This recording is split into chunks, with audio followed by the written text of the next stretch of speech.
You done over there, Hatch? Or? Mm. All right. Just waiting for it to get quiet. And you know what? With those words, let's just bring it on into the show. What's up, guys? We've had a rowdy pre-show over here. We have a really great guest on tonight that I think we're all very excited to talk to. It's one of our close friends out at the field. But you're going to have to stay tuned for just a couple more minutes if you want to get to know him, because we have to bring in our hosts, our standard hosts on the show. We always appreciate them. And you know what, Hatch? Because you were making noise, I'm going to make you wait. So Brando, Baird, what is up, my guy? How you doing tonight? Hey guys, I'm excited. Obviously, save my voice, you know. No particular reason. It's just, you know, I got the tears of my enemies here. We can see it. Good, like your camera cleared up literally just as we were starting the show. So perfect. It's the it tears came of my through in the enemies. clutch. They feel it. Yeah, the internet cleared up. It knew, you know. All right, show's starting. Let's get serious now. And I'll let him finally speak. I'll be so gracious to allow that. Steven Hatch, how you doing, buddy? You honey dicked me, bro. You honey dicked me. You're like, yo, Hatch, you're going next. I was like, bruh. But threw him off his game tonight.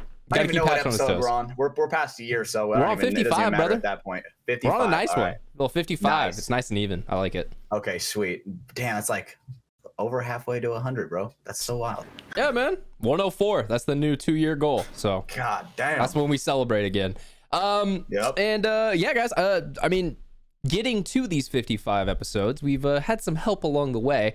I was trying to think of a sponsor or a segue there to our sponsors, our lovely sponsors. I'm going to grab one of them. NECTR Energy. They're going to go first tonight.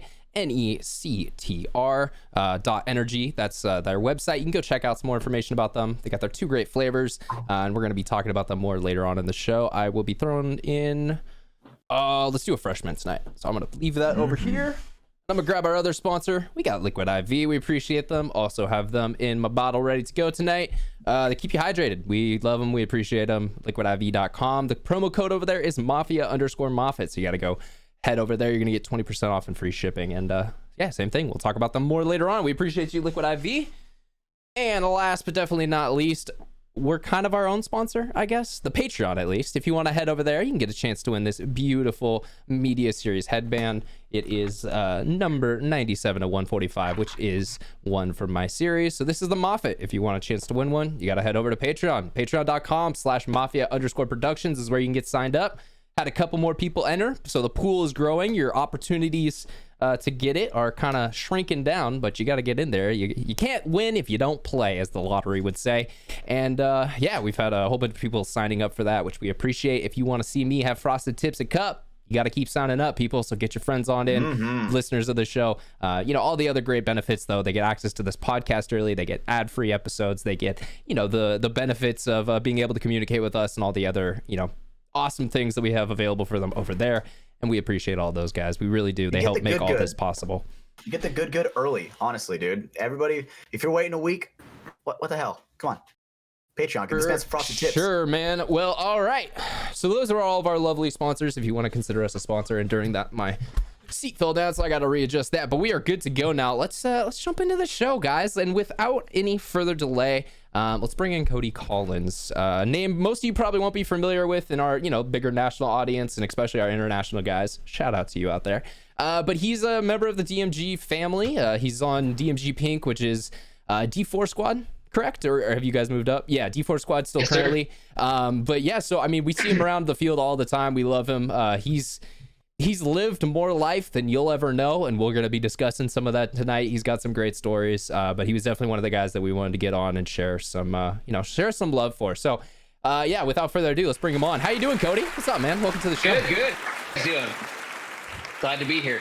Yeah, man. Excited. Well, we're glad to have you. We got another mulleted, you know, friend for the show. Head over to the video side if you guys are listening to the audio. God, I'm the shortest hair on the show, and even mine is like getting kind of grown out. So yeah, no, something's going on Dude, my from the hair's sidelines. Long, bro. Hey, but you got a nice beard. You got a nice beard. Yeah, the beard's looking good.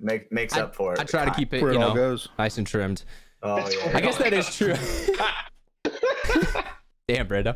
Hey, well, I'll take no facial hair slander because I have the best facial hair fully put together, other than Hatch's stash. Like, yes, stash alone. No. Stash alone, yeah, Hatch always would beat me, but grow out a full beard. I want to see what your beard looks like. It's a different thing. It's horrible. Same thing. I've grown out a stash before. It's not a good look. Y'all don't want to see that. So you know, I probably could. I just got to let it get to the awkward part. But bro, being that awkward like stage for too long. I don't That's want to look. I look like a hobo, dude. Like I look like Sheldon. I look like Sheldon, Brando. jeez. That guy had some catfish. Oh, that guy had some God. catfish facial hair. Dude, I want to see handlebars on you, bro. I've been talking about it. I want to see some Hatch with some handlebars. Ooh, that'd be mean. You're talking the Fu Man. You're talking the Fu Man shoe style. You know. Let's bring it down. We're up. Let's come down. All right. You know what? I probably could do that. I'd have to do the wax just straight down. And then get the goatee right there. Get the whole thing going. Dude, Yeah, I and just then you can like offer a handlebar good rides. I had one for like all of Hawaii. No, what did I? Was it? Did I have it in Hawaii? I don't know. Yeah. Yeah, you Yeah, had a little like soul patch action going on. I remember that. Yeah. I had a pretty good goatee going on, not gonna lie. But you know, Logan was like, "Yo, you want to have matching goatees?" And I said, "Say less, brother." And then he's like, couldn't grow it. Like what? Just a little. Logan's 12. Let's be real. He Like, it's like, he can't grow Logan, facial hair. Well, It's like, help me out. Logan's 12. Well, yeah, man. Buddy. So, all right. I wanted to. We've got a lot of things to talk to you about tonight. Some are with the sport of paintball, some are with outside of the sport of paintball. And a little bit of this is to appease my friend Paul over at Did It Hurt. Every time I see him, he asks me to bring on people and to talk more about the divisional side of paintball. Well, here you go, man. So here's some kind of takes from a player who's currently in that side who maybe at some point might want to move up, but, you know, at this point in time is playing at a D4 level. And, so I kind of wanted to pick your brain for some of the, how it feels in the sport to be at that level right now. But I want to do that in just a second, because before that, I want to kind of get your background in the sport, because I feel like you maybe have played before or, came into it at a later time than most people who, are playing the sport right now. So, what's your background? How did you jump into paintball? Where did that trail begin? Well, I think it's funny. It's kind of probably similar to a lot of people. I was a little kid. God, I had to be, I think 11 or 12, and I was going to a soccer game. I was playing a soccer game out in Carruthers. Hatch, you might know where I'm talking about. Yeah, I do. Just a little rural country town, but I had a soccer game there, and we drove past.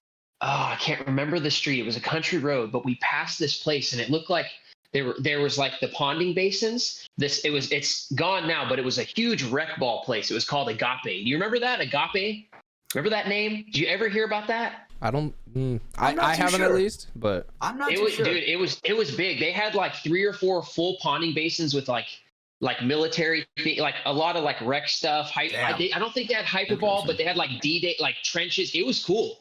Oh, and we drove past it, and I'm like, "What is that?" And so my dad took me in. And I think my mom was with us too, and I was just foaming at the mouth. I'd never seen it before. Like, I think I'd heard about it, and I was like, please, just like any kid, I want to play. But my mom's like, no, you're guns. How every mom. You're going to get hurt. Yup. You're going to get hurt. You're going to shoot your eye out. out. Yeah, exactly. And so I'm like, dang it. And my dad's like, well, if you guys win the game, and don't quote me, I can't remember if we did win the game, but he's like, if you do well, win the game, we can come back and you can shoot some paintballs. So I was like stoked, dude. I was juiced. So we went and did the game. I think I did well. And we came back, and I think he bought me like a bag of paint. And then I rented a Titman. I think it was a 98 or something. Gotcha. And I just got to shoot it like, at the chrono station. I swear it was something I headed over to the range kind or something like that. Yeah. When you're young like that, that's the little things. Dude, it was insane. Like, melted my brain. Like, after that, I quit This surfing. is awesome. I quit surfing, skateboarding, everything, dude. Like, because I did all the other stuff. And I was like, that was it. And I caught the bug there. I met a guy. His name's Angel. I don't know where he's at now, but his name was Angel, and his name was Angel Fregosa. And yeah, that came to my head too. Fregosa came to my head. Yeah. But he had like what were the Angels were like the 90 grip at that time, and it's they like were the A1 or like the Fly. Yeah, I think it was the Fly. Dude, this guy, I didn't know who he was. He let me rip it. Oh, dude. As like a 12-year-old, I was just like freaking out, man. Like, and that was like midst of like machine gun paintball, where like, dude, guns were just ripping like crazy. You could rip a good 25 balls per second if you're you were fast enough. Yeah. Dude, they even had like those weird, cool cheater boards where like you could, because I wasn't into all that, but they could like turn them on and off, and guys would turn them off in the games and on, and like the one I thought the coolest, personally, speaking of old school cheater board technology, was the one that had the magnet and then the magnet ring. Yeah. So as you have the ring on, so if a ref grabbed your marker, it would be normal and perfectly fine. Like they could turn it on, it would just be normal semi. But once your magnet ring hit like the right spot on the board, it would activate the circuit, and then you could just fucking go crazy, just like full auto 20 BPS shit. Oh my god! I've seen the magnet in the glove. I've seen that one before, but damn, the ring one, that's like some Attack on Titan shit. Dude, guys would like hide stuff on the field. Guys would hide like Allen wrenches. I don't know if they still do that, but dudes would like hide stuff, and like it was a whole different game back then. Cheating like, is an art form. It was an art. It was such an art form. But got into rec, so we started going out and playing there. I remember the first game I played. I mean, everybody does. So nervous, dude, shaking, just getting out there. I think terrified. I think it was me and my brother and my dad. We were playing against him, I think. Dude, I mean, the adrenaline is so insane. I mean, they say it's on par with football, but like, dude, I was so antsy to get shot. Once I got hit, that was it, and it was just all pure fun after that. And like, but I mean, I remember that it was like plywood and stuff and tires, the kind of field like that. But I just remember zigging and zagging. And, oh, dude. And then we set up my dad had a old, like, his first shop. It was like this glorified shop. It was a garage, like an outdoor garage thing, kind of out in the country. Gotcha. And next to it, we had like a little, like a field. And so we started building a field right there. And this thing was like right outside my neighborhood, because I live in a country town, so it's like if I just walk out of my neighborhood, it's just grapevines and orange trees and stuff, and just like orchard field. Yeah, dude. Oh, it's being in the Central Valley is amazing in that sense. You can just go pick fruit and nuts and stuff. Yeah, very true. Pretty sure that's called stealing, but it's all good. That's stealing. Only if you get caught. Free range fruit. Yeah. Oh, dude. First gun, playing on that field. I went to Maximum Paintball. Bought my first. Damn! That is a throwback for me, dude. For all of the Central Valley people. Damn, dude. Tom Sharp, dude. Tom Sharp. Tom Sharp, dude. Shout out to Tom Sharp. Dude, holy shit.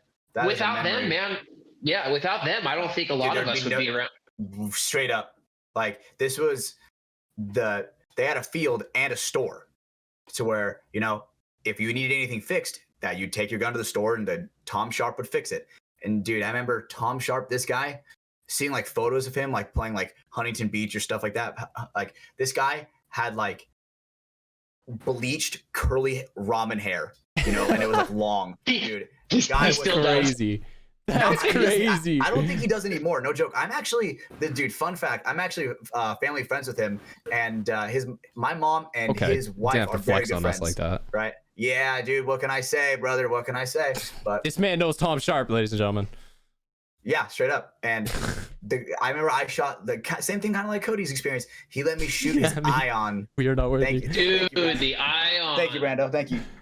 Sorry, I'll give you your right music, Hatch. Sorry.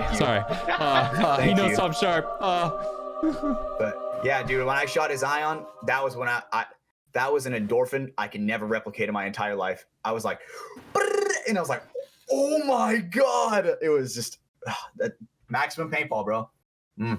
The closest thing we had was Halo at that time, like multiplayer or playing the campaign. You know what I mean? Yeah. That was, dude, that was the closest.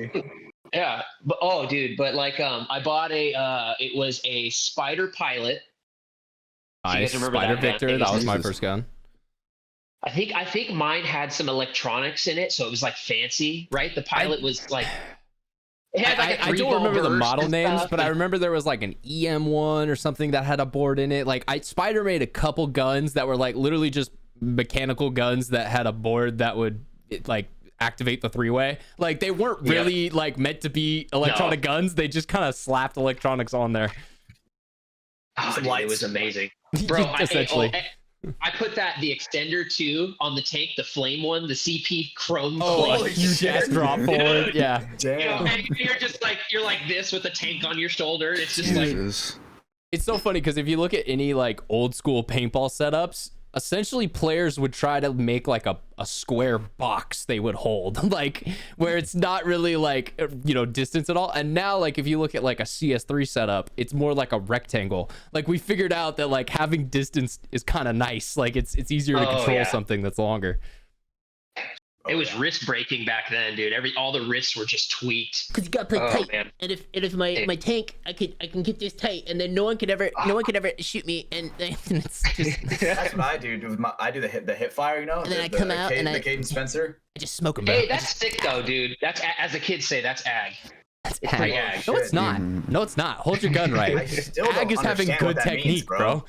I still don't understand. Speaking of which, Keith is like one of the only guys, dude, that plays like pro at that level. Oh, I tried. I was holding my sets gun. it up. Yeah. He's just built different. I'll give you that, Keith. Yeah. Like, he was on the show last week, so if you guys haven't heard that show, go back and listen to it. But we didn't ask him about this. Brandon asked him about his pod pack. I don't know. He's obsessed about that. That's a whole thing. How's he wear it? Explain, Way up Brandon. here.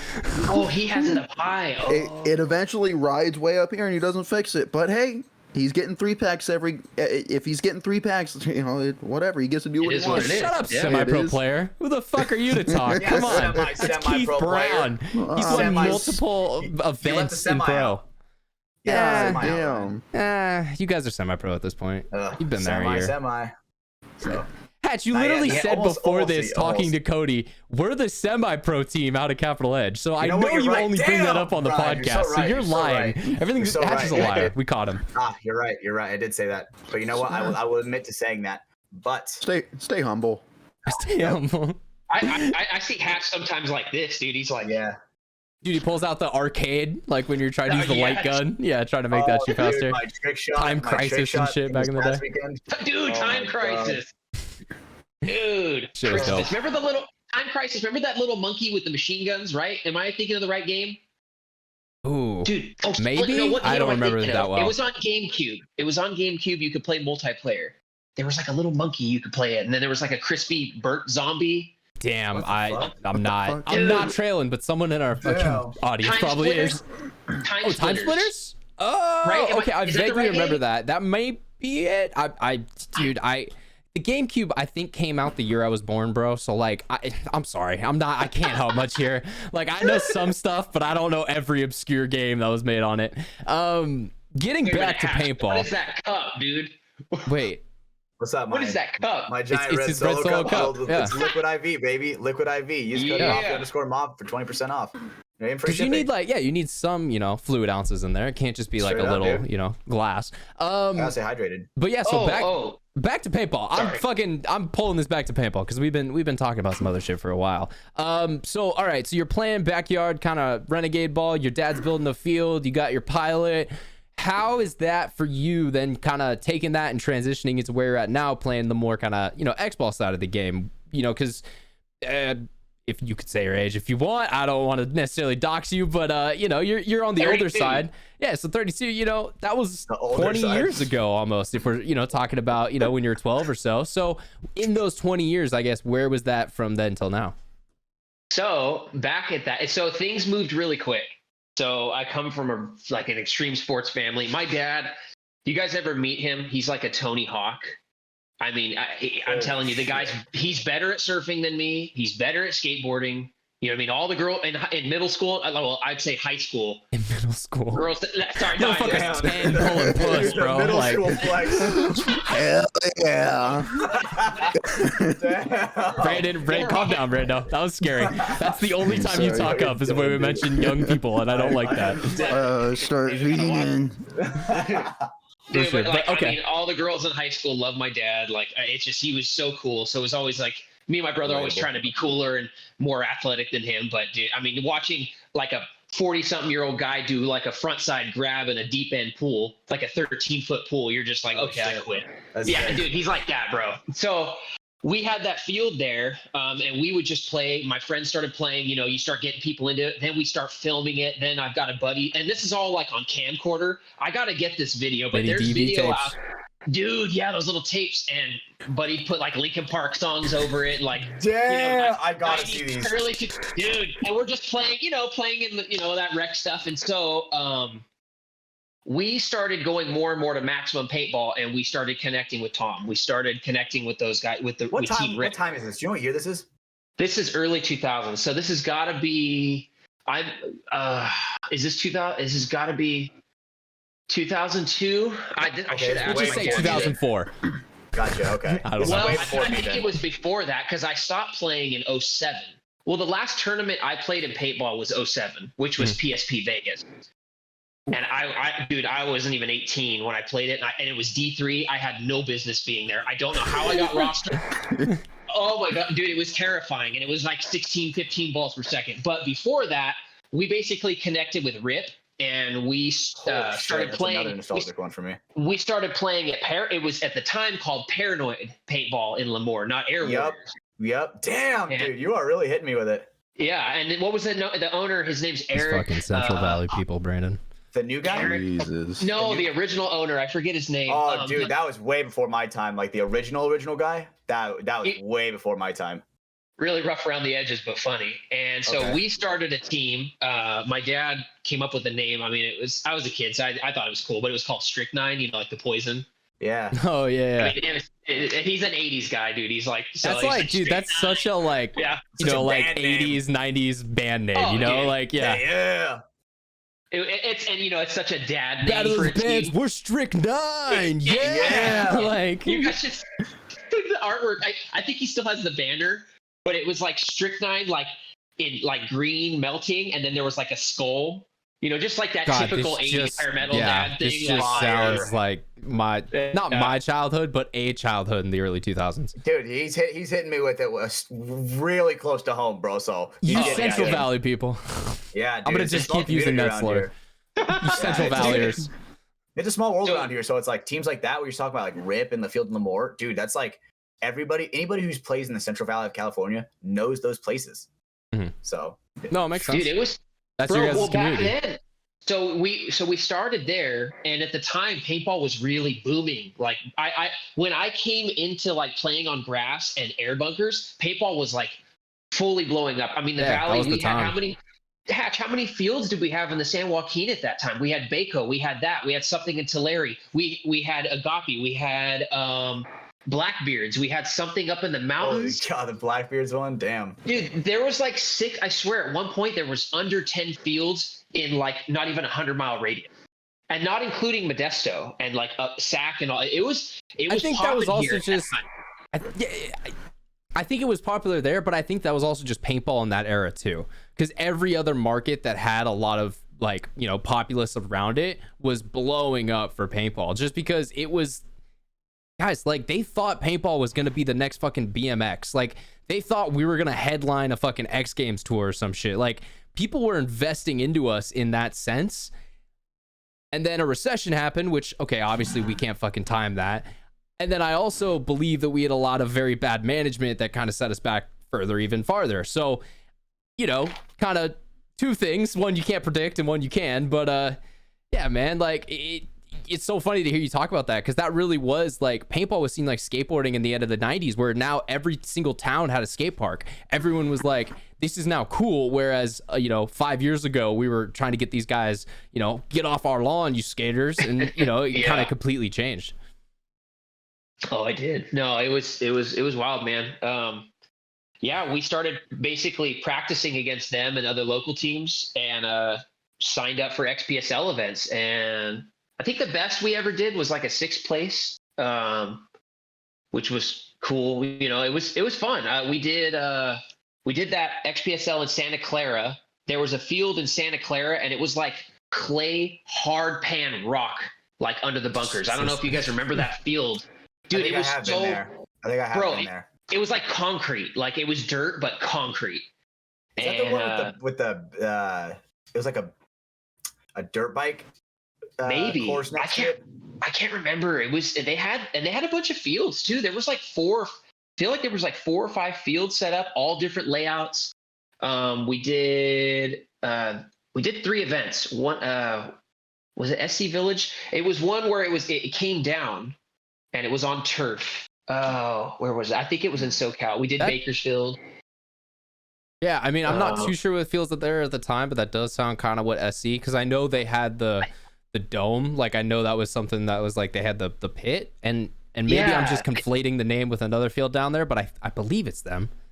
I think that was the spot because we had to drive pretty far. I remember being in the car with my dad.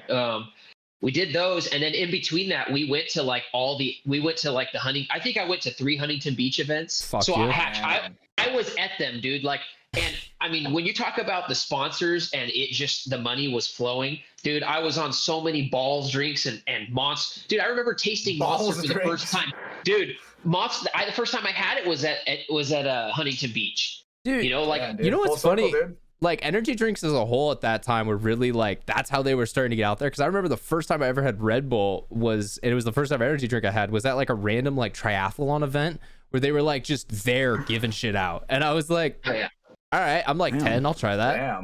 Damn, that's good.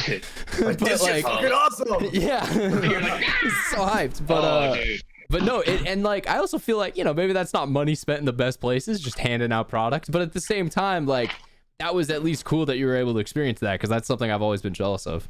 Oh, dude, yeah, I got to see. I mean, I got to watch at the end of it. I got to watch Rip because they went up to semi-pro. I think the last pro event I watched them play, they played semi-pro, and in fact, they went up against Dave, and Dave was on at that time. This is 2005 or 06. So what team was Dave on at that time? Was that Avalanche? Am I right? Ooh, that is could, it timeline wise, that sounds right.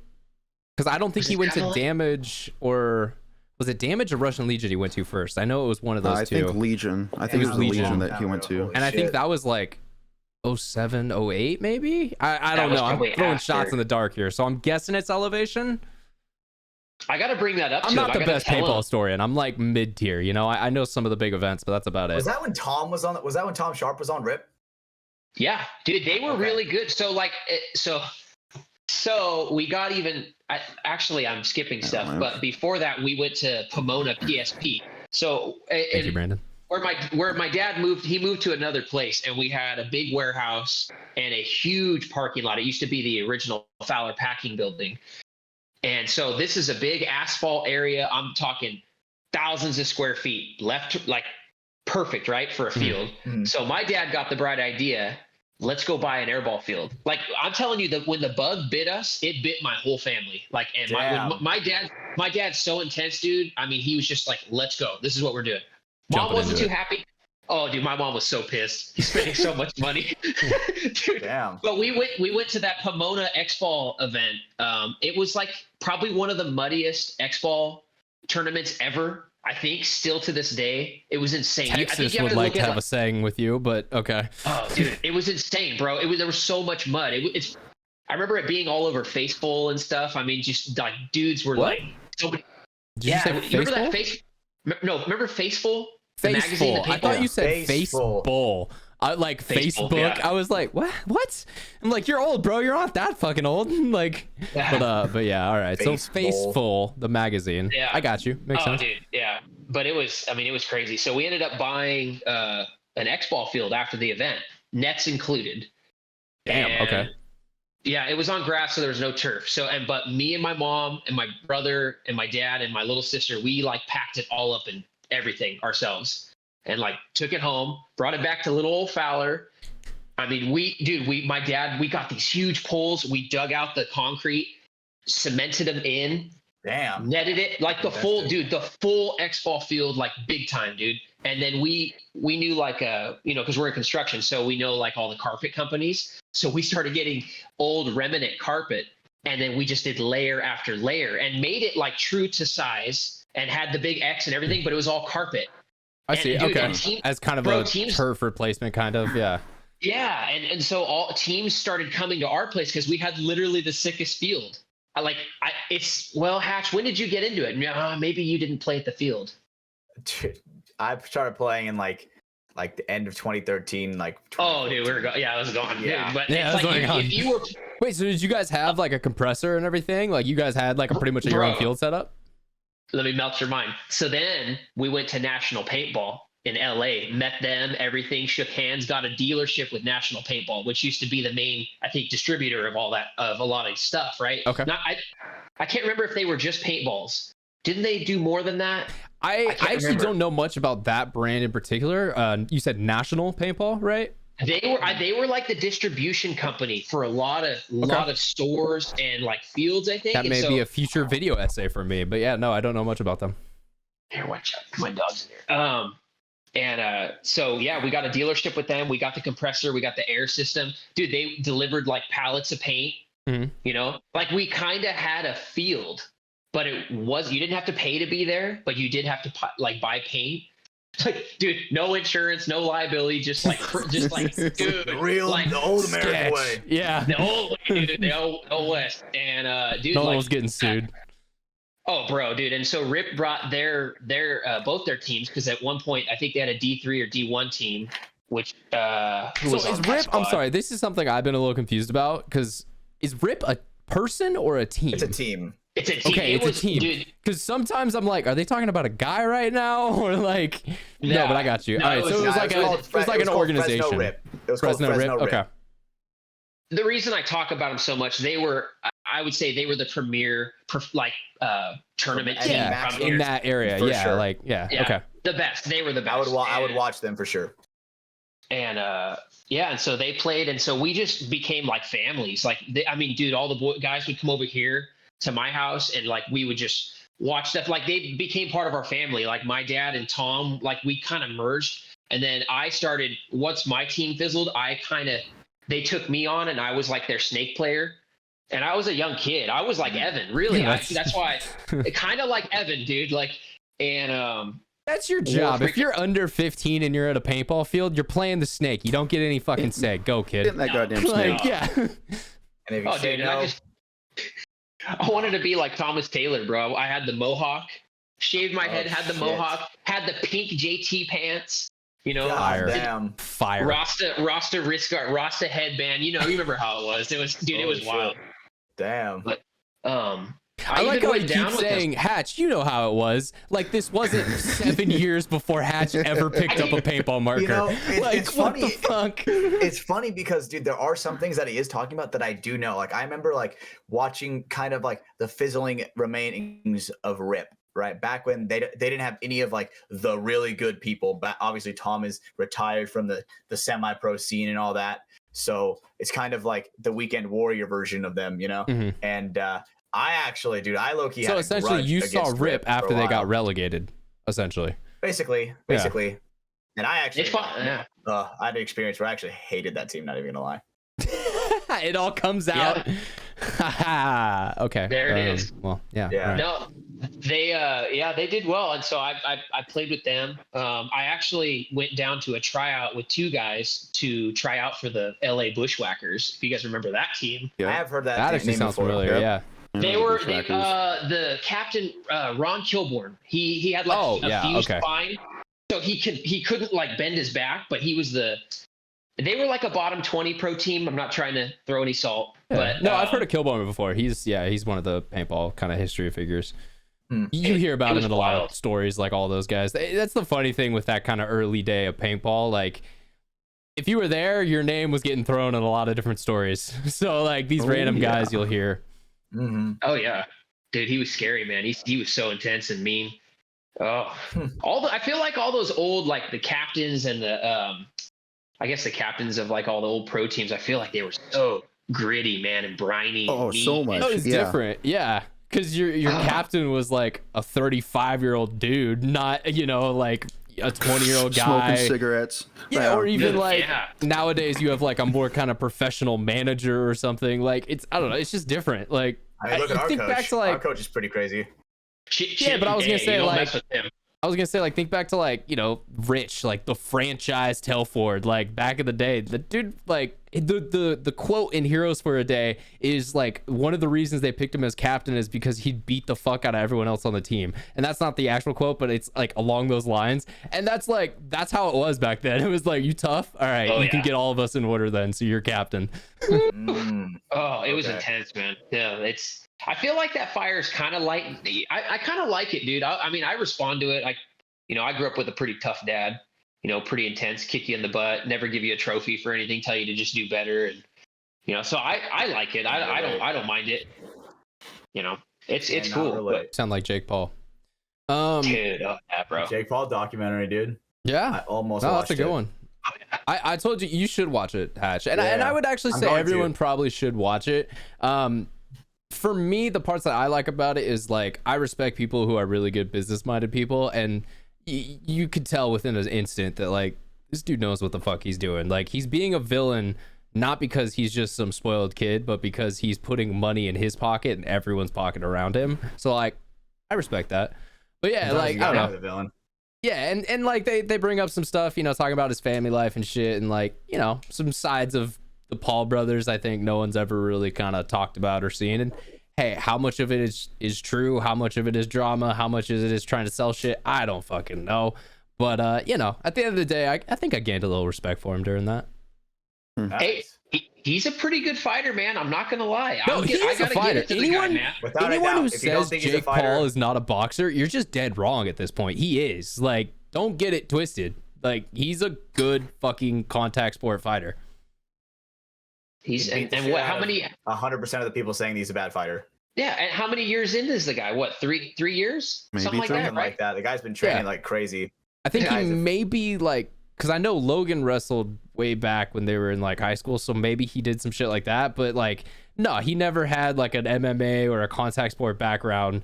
Was kind of just Didn't at a do- low maybe point in did his karate life, as a kid. and someone was like, "Hey, do you want to pick up boxing?" You know, like, or no, it was the KSI fight. Like, they got challenged. They were Yeah. like, "Yeah, we'll do some business shit." He found boxing through that, and just like, it's like any of us out here finding a paintball marker for the first time. You're like, I want to This is get it. good at this, and he just Bro. has millions of dollars to spend and get good at something, and he's pretty good at this point, I'd say. Oh I yeah. agree. Motherfucker was in a ring with Tyrone Woodley. Like, he's Oh, yeah. not like he just fought Nate fucking Diaz. Like, he's not Yeah. fighting no name like people anymore. Dude, he dropped that guy on the ground, bro. He dropped Nate Diaz. Nate Robinson, you talking about? Or Right? No, Or you know, Did he Nick drop Diaz Nate went to as the well? ground. He did, Yeah. yeah. He dropped him. Yeah. I mean, Punched him right in the top of the head. Whack! He stumbled and he fell. Nate looked a little Man. chubby. I'm not gonna lie, bro. Like, I feel like no one takes him seriously. Like Ben Askren, I feel like when he came to fight him, he literally was just did I feel like that not one was, like, expect a anything at throw, all, bro. and then just got knocked out and was like, "Well, I still just made 10 million, so what the fuck ever." I don't think Yeah. he gave a shit. Win or That's lose. what I'm man. saying. He really didn't, it didn't look like he gave a shit no matter what. He's fat as fuck, bro. Like, he did not look cut and ready to fight at all. Oh, No, he did hey, not. speaking of fights or celebrity fights, who are we going for with Elon and Zuckerberg? Well, it's not actually Elon happening. for sure. Elon for sure. Oh, it's not. Oh. So Actually, no. I saw a picture of Zuckerberg recently, and he was training with somebody. no, Well, yeah, he fights. he's like, I don't know what level black belt or not black Yeah, belt, I what forgot. level He's a belt fucking he is beast. now, but like he's being trained by like the Gracies in BJJ. Like Oh, he's yeah. Oh, doing man. some Fucking legit beast. So- training shit. Damn. Like, and it's funny because I saw this I'll take post by Zuck. him the other day where he kind of called Elon out because Elon like keeps talking all this shit like, yeah, we're gonna fight, but like, and then Mark just lays out every reason he's given, like to like excuse or like I need more time or I need surgery or all this shit, and he's like, look, you're never gonna do this, so like my number, like call me if it's ever actually on. And I was like, Oh man. okay, like who is this new Mark Zuckerberg who's like kind of cool? He never was before. So yeah, BJJ can do a lot for people. Dude, the Goes guy on looked like a fucking sicko mode, dude. He looked ripped. I guess that's what happens when you go on JRE one time. Damn. You know what I Joe mean? makes you smoke, and then you have to instantly become an MMA proficient dude. Oh, dude. goddamn. But back to paintball. Yeah, no, I mean, yeah. So Oh yeah. Totally forgot. bringing it back around, so we were kind of in, you're talking about like the mid to late 2000s.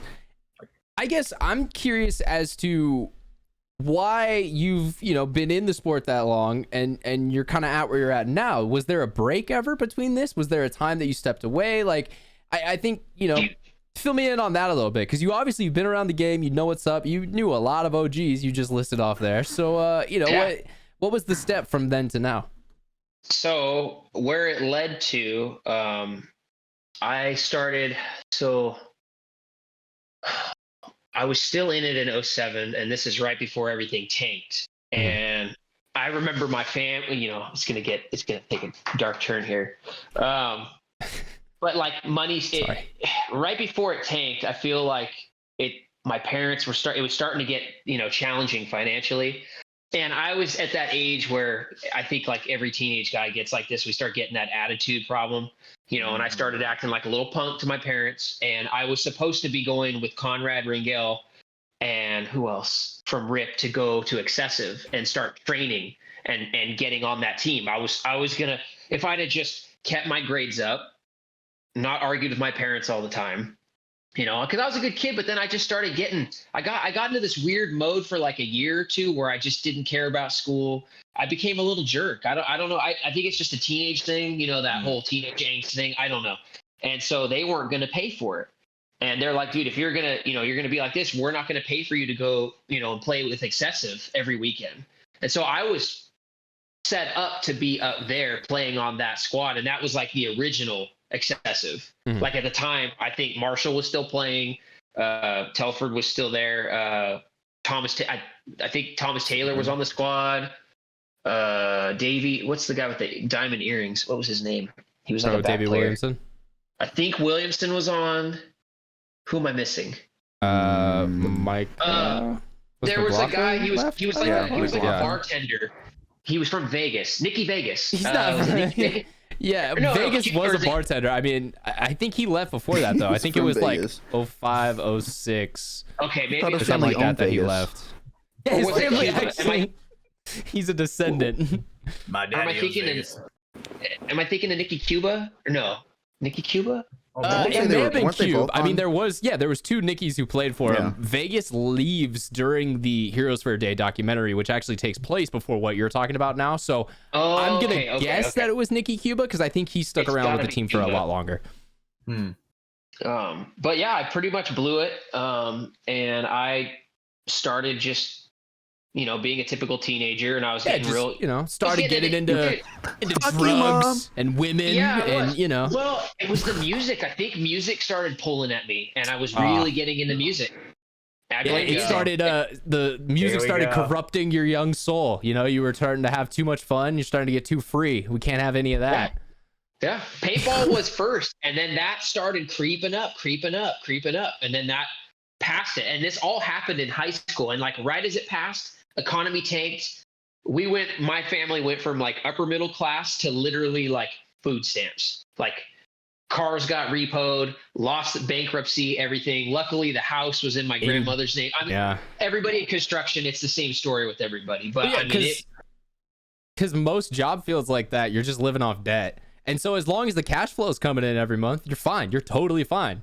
The second that it ends, everything starts to unravel really quickly. And that's, I mean, your family was caught in it. My family was caught in it.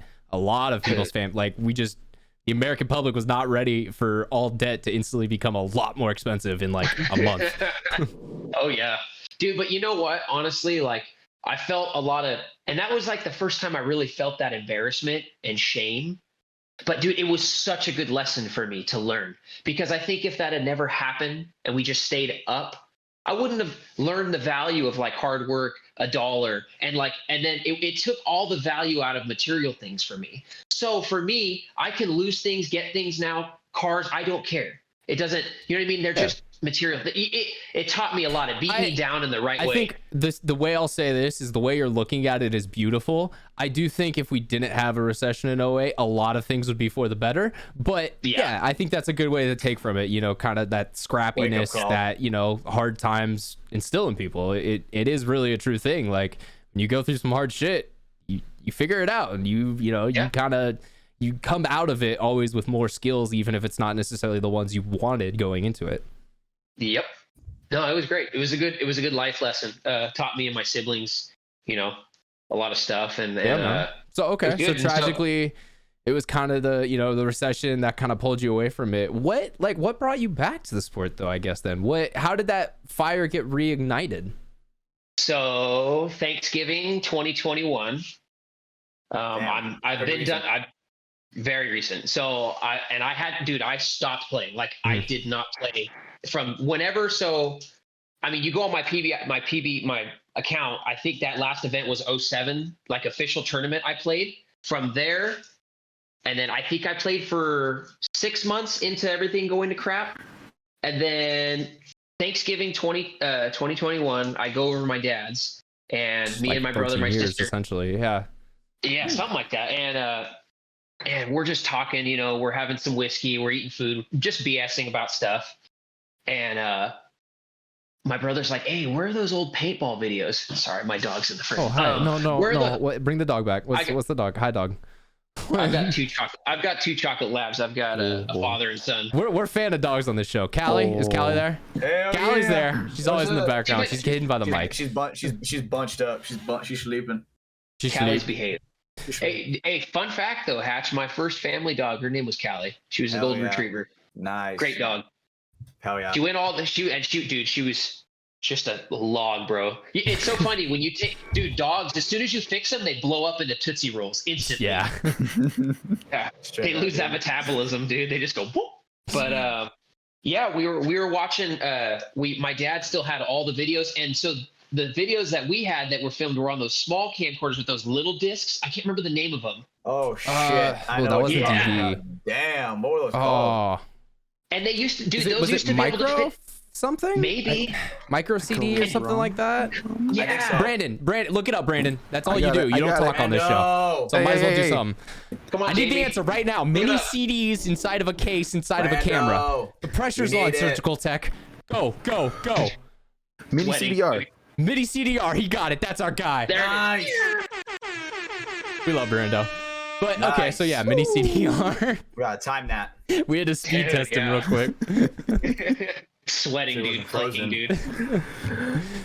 It's kind of like that segment in Interstellar when McConaughey and Tars have to dock the ship. It's like, come on, Tars. Oh, Anybody shit. know? Nobody knows it? Come on. Same. No, same. Yeah. Same. Yeah. Yeah. Same. Dude, I Same, last same. watched Interstellar in like 2015, bro. That movie is I can't. like, I can't remember the last time I did It's watch so- that movie. look, don't get me wrong, it's a great movie. It's just so Beautiful movie. convoluted and like extra that it's just like I is. saw it once. It's beautiful. I appreciate the art. I'm never gonna watch it again. It's like Nolan, lots of Nolan. Very Nolan. And don't get me wrong, I Yeah. just watched Oppenheimer and I love Oppenheimer, but I would watch Bro. Oppenheimer again because there's not just so much made up, convoluted, like, what if the fourth dimension was time? And it's like, no, just fucking tell me about the dude in space. I like that. And Space how dude. if he's on a planet for an hour, everyone's dead on home. It's all of a sudden. Oh, dude. Just time's it's relative. a lot. It's a whole theory. It was Yeah, a- it's yeah, the whole every time it was like ticking or whatever. because Oh, dude, you're it's- moving on an orbit that's a lot slower than the orbit that's going. It's a whole thing. It's a whole thing. Yeah. It's a big Black love letter Science to- Man says that it can happen, so that's how I know I trust it. Mm-hmm. Oh. Neil deGrasse Tyson, come on. No, Neil deGrasse Tyson? deGrasse Tyson, yeah. Degrassi. Degrassi? Degrassi. No one gets OG that Drake. reference but me and Brandon. I love when we do references just for us. Woohoo! All right. So Thanksgiving, you guys are checking out your old kind of home videos and everything, and that's that's sparking it back up. It was we were watching the XPSL stuff. Okay. And yeah, dude, and just watching all that, it just like because my brother and I didn't have anything to spend our money on. You know what I mean? It just Gotcha. That's I've funny. just You're been like, working. I got a hole burning in my pocket. Like, we got to Yeah, spend I it. got and I'm out of music and I'm working, and I'm just working and I'm kind of falling out of being in shape because I'm not. There's just not a lot motivating me. It was actually. Go ahead. So, I mean, and you were saying there, like, you fell out of music. For me, it kind of sounds like you just felt like you didn't really have that outlet. And like, paintball really is a creative outlet for lots of people, and they don't even realize it. But like, you have to, you have to think and be creative on a paintball field. Like Hatch, when you're running around a whole field to come up behind someone to put one in their pack. That happened this chill. last weekend. But We'll talk about that later.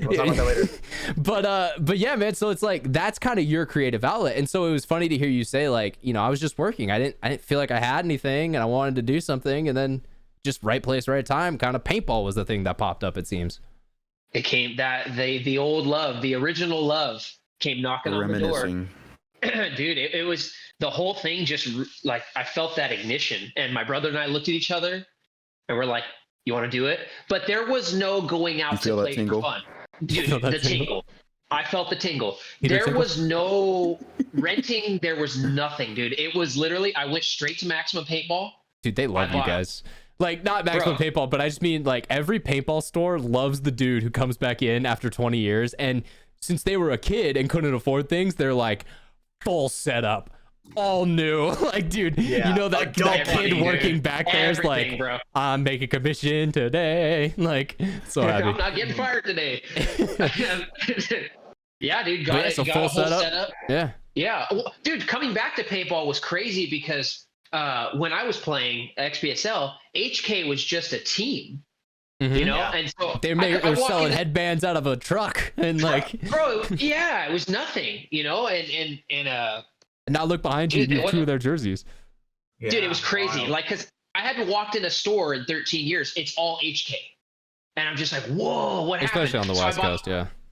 Oh yeah, bro. And I bought pants and everything. Got a DSR Plus. Got a Okay, you chose dye. Jordan Boylan would like to hear that.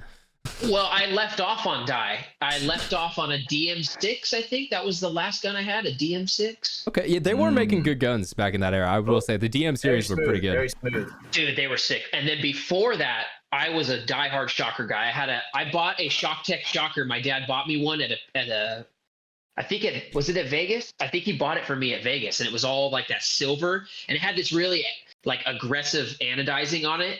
And I think that's why I love the Force. Like, obviously I've switched to a CS3, but it harkened to it in the milling and stuff. But dude, I core sampled that shocker and bent the whole frame. Yeah, because they were pretty thin. Yeah. Bro, you put the tank here, the gun would be like this. That's essentially what Evan did with his. Like, he just bent it off so you'd be holding it straight and it'd be like, I'm trying to wanted shot or something like that.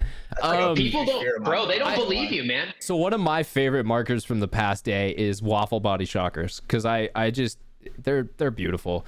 But I'll have to throw up on screen. Hopefully I remember this in the edit, so I'll actually write down the time code right now. But Alex Frazier actually has his old Dynasty shocker that he's had someone like completely redo and redone, and I'll throw it up on the screen right now. But it works. Like, you know, it could shoot 15 balls a second. Like, it's crazy. So yeah, I was able to check that out when I was at the Field 1 offices. But yeah, dude, there's so many cool guns back then. That's kind of what I loved about like paintball and that culture at the time. Everyone's NXT shocker was different from everyone else's, because what mods you put in it, what cheater board you put in it, you know what, you know, like, did you upgrade the bolt, did you not upgrade the bolt, do you have a different barrel system, do you have this stuff? Yeah, there you go, that's exactly the one, Brando. He pulled it up for them to see in chat. But it's a beautiful marker, man, and I love the looks. It's kind of that old school like paintball style, but it still kind of looks new, you know, like I use a barrel exactly like that, like my teal and well, that was the barrel Smart Parts exactly barrel, right? With the spiral with the spiral porting on it. Yeah, the All American, that's what it was called. But yeah, no, I have a barrel. I use that. I literally use that. I'm pretty sure it's that barrel. I hear this is what I've been told from like old like OGs, is that barrels used to be better. Like, they were the quality. Maybe I'm wrong. They feel way better now to me, but you know, I was a kid. I hear the quality. You're not wrong. The problem is, because I've heard a similar thing. I've heard that, you know, like old barrels used to be more accurate, or, you know, more straight or something. I honestly think its paint has changed. Because that's what I was about to say. Yeah, like, I think people are conflating the two. They think it's, you know, yeah, a barrel does kind of impact your accuracy, but really not that much. Like, it's mostly about the paint that you're shooting. And back in the day, they had just perfect, amazing paint because it was being made with oil and all this extra shit. And then we eventually realized, like, yeah, so that turns out that kills pretty much every animal that eats it. So let's make it water-based and try like with some gelatin or something. So that's why, yeah, like, paint is different nowadays. It's not the same like that old school RPS or some shit that just would be oily out of the bag, but just dead on straight every time. I remember shooting, was it Zap? It was like neon green. Ooh, yeah. It was at the event. That's what we shot. And I mean, dude, I remember. Now that you say it, I agree with you, because I never really had issues with paintballs back then. Even like the bottom shelf, like, you know, when they sell the crappy bags of paint at the field for like a discount, like even that stuff. You are wrong, because Monster Ball. Well, the white box, but also Monster Ball exists during this time, so your argument doesn't work because that literally would like break people's bones. Like it was literally such a hard, fucked up shell that would then sit in a Walmart for 6 months and then finally get bought. And then like, dude, Monster Ball was fucking. That's how you hurt your friends. People think frozen paintballs is what hurts. No, it was literally just people using Monster Ball. They didn't realize it. Oh my god, dude! I remember Walmart had stuff. I remember that. What are you looking for, Brando? What's going on over here? Oh my goodness! I was looking for the case that I have the autococker in because I have the barrel in there. Oh, dude, the autococker. Show Cody that and that chrome. Yeah, that chrome 1-piece 12-inch stainless steel die barrel. I'll bring that over. I'll bring that at How practice heavy is it? this weekend. It's fucking heavy. You can use it as a weapon. I want to check this out because I've heard about this before. Bro, that's what cracks me up about everybody nowadays, like younger players and new players. They're like, oh, this is heavy. I'm like, dude, I swear paintball guns survived. Bricks back in the day. It was a brick. Well, that's like, if you've seen an Angel only on videos, it seems like it's kind of sleek and smooth and it looks tight. Yeah. Fucking hold one in person. It, like you said, it is legitimately a like triangle shaped brick that you are holding in your hands. Like it's not comfortable, not ergonomic. Regs were fucking way heavier. Tanks were heavier because we didn't have carbon fiber wrap. Everything was usually steel wrap tanks. Oh yeah, dude. Fucking your hopper had to have 6 9-volts in it just to keep up. So that's extra 7 pounds you're carrying right there. So yeah, no, shit was crazy, bro. The evolution of paintball is so wild now. We've come such a far way. Guns are so light compared to what they used to be. Now, to you guys, does it feel like it's gotten with the guns to a point where they're so close? Like, how much more innovation? There's none, and that's why you've seen like most paintball markers that are new are really just quality of life, like nice special service features. Really, like to update the warranty. You know, it's like, hey, now you have another 5 years of a warranty gun. And don't get me wrong, like Planet Eclipse with like the LV2. Okay, cool. They threw in like a new OLED board, which is a new technology. You know, now we can have like a little bit better looking board. Stuff like that. And yeah, the shot is sick as fuck, but it's like, where do you upgrade? And that's also why we've seen kind of the world of gun modification die out too. Because like I was saying, when I got that Spider Victor, I went onto eBay and instantly had like different bolt options. I could put a new ASA on it. I could get a different aftermarket feed neck. And like you actually would want to, because the gun was pretty shitty as you got it. And so instead of then spending, $500 on another marker, well, you could spend $100 and make it a little better, like make it at least feel a little better in your hands. And that, that was good. Okay. So part of that have to deal with, or in part of it being like a standard of shooting 10.5, at a tournament rather than or just speaking of the innovation factor of it all, something when it was like uncapped. You have a very valid point here, and I just realized this was in my room, so I'm gonna clean it off and I'll show you guys real quick. But no, you have a very valid point, because back in the day, since the capping, it wasn't going the opposite way. Like since 2012, we've gone from 15, 12.5 to 10.5. We've gone down. It was the opposite. It was going from like, auto cockers and stuff that could shoot maybe, 6-7 balls per second if you're like really good on it. And then now we got, like auto mag started to come in. We could shoot 10 or so. Electronic boards started showing up. Now we're shooting 12, 11, 13. We're starting to figure out bolt systems and, pneumatics better. Now we're shooting 15, 20. And it's like that ramp kept going up and up and up. And then we got to a point where we realized like, okay, guys, if we all just shoot 100 balls a second and have to carry 4 million paintballs, this game doesn't work. So like we got to put a cap on it and bring it back now. And, technology just stales out. You don't need to innovate it at all. It's almost like, I don't know, just comparing it, learning about like the Cold War. How us and Russia were going at it, and like technology. It was an arms race. No, you're 100% right. Yeah. That's why they call it the paintball arms race, because it literally was. Every year, your gun had to be that much better. It had to be different. It had to have a new technology. That's why you'd see like Planet Eclipse when they came out with their first marker introducing eyes. That was huge. That was a new technology. Now your electronic gun wasn't just gonna fucking break every single ball in your hopper the second that one broke. So like, little updates like that were forced into the market instead of just being like a, Well, it speaks to you now. Yeah. So like And, that's cool.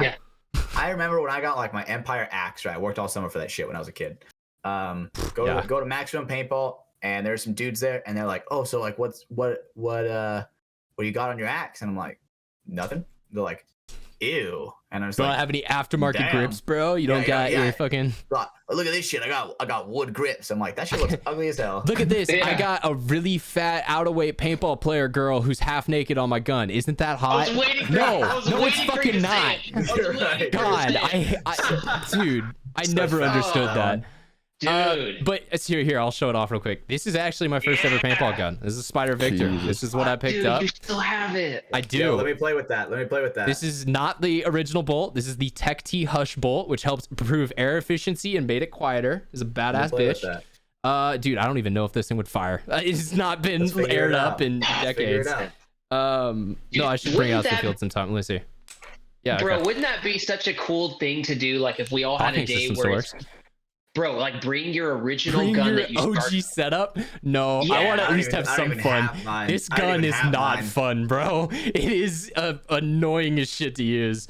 Fucking. God, and then We'd all be out I'll there just just show you. like My, fiddling I with even it. have my OG barrel, 16 inches, Look because at you that. know it had to be long. Yeah. If it wasn't long, you weren't doing it right. No. Yeah, if it, Oh, dude. for some reason, it being longer made it more accurate. It did, right? So yeah, So That's it's, what gotta they put say. that- now it's a sniper. it's a Jesus sniper. This is a Christ. sniper Look at Victor, that bro. thing. Sniper pistol, And then dude. here, let me check out. Got my original Steely 3000 Oh, 45 bro. Is there any air 48 in that? 3000. No, this thing is it's been dead for a long time, and I would Let's never it air and this up. Let's launch that. Let's launch that. No, dude, you put like 100 psi in it, it's gonna blow up. Let's But launch yeah, that bro. bitch. So you'd here. Let me see if I can get this even Hey, we'll threaded go out to my on. dad's and we'll shoot old steel tanks. It'd Dude, be the fun. threads are not happy here. God, Everyone's just gonna Wow, watch look at me. You're that making it thing. worse. Come on, Dude, dude. Yeah, Yeah. all right. So finally, that, this is how Nice. long this thing would be, bro. Damn. look at that thing, dude. Sniper rifle. And then I had a Halo 2. That was my hopper. So yeah, and I don't have the Halo. I had a 2. Halo 2 as well. I also had a Halo 2. That was my first Did setup. anybody- That's what little Ryan played with. Did you guys ever have the egg hopper? Remember the egg? Aggie. That was like that started fading out as soon as I got into it. That was when Oh, I started getting man. into it. It was Halo. the I will Halo. say yeah, because the Halo came after the egg, and it kind of replaced the egg as like the cheap By like. far. It's a good hopper, but it's not the new one. So you don't. You can find a It's cheap better. used one. It's like it was better in like almost every way. It's not. Wait, what? Are you saying the Halo I mean- 2 is better than like the Z2? What? The Z2? No, Because I thought we were talking what about I the was egg. saying was the Halo 2, it came out and then they were making new shit kind of around 2012, and that's why the Halo was like, oh, it's dropped down now. It's kind of you could pick it up, you can find speed feeds and everything for it hella cheap. Yeah, okay. Because Look even- I remember the Halo being like decent. Better than the one where it's like that shit flips backwards to load it in. You know what I'm talking Yeah, about? so that's the Oh, Eggy. That's what we were talking yeah, about. yeah. Yeah. Oh gosh. I Yeah, would no, prefer and like Halo over that the shit. Halo had like an actual speed feed. Like I remember mine had like an Exalt speed feed on it that looks, kind of similar to what we have nowadays with like, rubber fins and shit. Probably lost hella pain off the break. Oh, it's all the time. Yeah, so that's God, my that would've OG been- setup. Let me put this shit. Dude, You know, That'd be I nice feel to like have I see speed that more now than I did in like the past, like probably like 10 years. Now I say that, I'm just bullshitting. I remember like those Empire Z2s, bro. Holy shit. hey, Dude, Yeah, the the Z2s, magnet. bro. there was an Empire Halo hopper. Am I crazy or no? I'm pretty sure, yeah. No, so There was a- so essentially what happened was Halo was its own company, or it was actually Yeah. I think it was part of Angel. I may be crazy there, but I want to say it was maybe part of Angel or something like that. Fact check me, someone.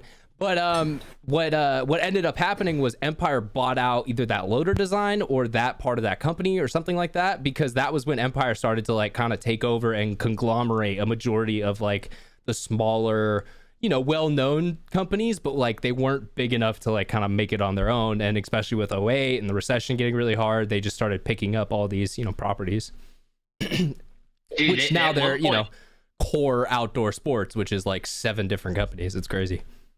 So wild. Dude, I at one point in that window, I mean, it was like everybody at one point was wearing Empire. Like they were so For hot, sure. even with like the Oh yeah, jerseys. they and the had pants. they had Dynasty, like they had, you know, they had the top day of Impact as well as that time. Like, I mean, I feel like, yeah, it was the, They had Aftershock, I'm pretty sure as well, right? E-flexes were the big thing, right? It was kind of the Empire version. The events. The events, and then I think was the E-flex after it. 2012 was when the E-flex came out. I remember. Okay, right when I came in, that's when the E-flex dropped. That's what Dynasty was wearing, because I remember, like, yeah, same thing. Like, that's kind of the picture I think of when I think like my first couple of years in the game. Yeah, using Z2s with Planet Eclipse markers and Empire shit, and that's for some reason I happen to like all those brands. That's weird. It's like it's marketing working. Yeah. Whoa, dude, never would have thought that. For sure. It's But yeah, man. You were gonna say something? What's up? No. One more. I didn't think Planet was gonna take over. That's a good point. Yeah, because like they started out as a manufacturer modifier, like a marker modifier. Like they didn't make their own gun, and then eventually they were getting so good at tuning other markers. They're like, guys, we just gotta like make our own shit, and then we can sell it. And like that's what they did. And that, I think, was it the Ego? Was that their first marker? Yeah, the Ego 7. Yeah. Oh. That's the one. Yeah, and that was like such a crazy thing, because I remember like there was an interview about it, and Jack, they're like, yeah, it's a little brash to name our first marker the Ego, but it worked. Like, so I was like, that's fair. Well, yeah, man. So that's kind of, you know, your background. You were playing a lot during the kind of golden age era of paintball. And then, you know, like a lot of people jump back in around kind of the COVID times, it seems. That seems to be kind of the normal flow of things happening. We do have a lot more to talk with Codie about, but we are well past ad time, so I need to do that. Brandon, you never sent me text for ad time, so it's ad time now. I just want to put it out there. He's not supposed to send me a text. I just like throwing him under the bus. It feels good. Yeah. So dude, we're gonna start out with Liquid text. IV. Is he sending me a text right now? Is that what he's doing? Just want to finish typing your message and then I can do ads. What? Yeah, we're waiting on you. The whole class is waiting on you, Brandon. Do you have anything to share? misspelled ad. Thanks for the ad, Brandon. All right, so it's ad time. Boom. Liquid IV, it's the hydration multiplier. It helps you out if you're, trying to stay hydrated at the field because it's 108, because it's the hottest summer ever on record, or you drunk a lot. Same thing. It's going to get you hydrated whenever you need it. It's got 3 times the electrolytes of most sports drinks. It's got vitamins B3, B5, B6, B12, and vitamin C, like I mentioned every week. It's going to keep you good to go. They got the sugar-free version now, which is actually what I'm sipping on tonight. I got the sugar-free lemon lime in my cup. What's in your cup? It uses allulose as its natural sweetener, which is a good choice. Thanks, bro. I wasn't really asking. It's a good choice for people who, don't want to spike blood sugar levels. Maybe they're keto, they have diabetes issues or stuff like that. It can definitely, be a good product for that, as well as staying hydrated. If you want, they can go check out their website, liquidiv.com. They have so many great flavors to choose from. I'm a huge lemon lime fan, but I will say, I tried golden cherry this past weekend, and it's pretty bomb. Brandon got me my first packet, and I really enjoyed it. So you're welcome. I get what he's been talking about this whole time.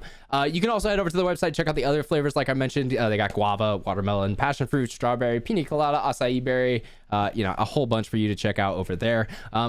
The great thing, I think I got through most of my stuff, but the great thing that I haven't mentioned yet is the code, which is Mafia_Moffitt. That's going to get you 20% off and free shipping over there. So head over to liquidiv.com, use the code Mafia_Moffitt at checkout, and you're going to get 20% off and free shipping at Liquid IV. We appreciate them for their support. Thanks for coming on to the show, guys. Let's jump into our next one. We got NECTR Energy, which I'm actually going to take out this pouch real quick.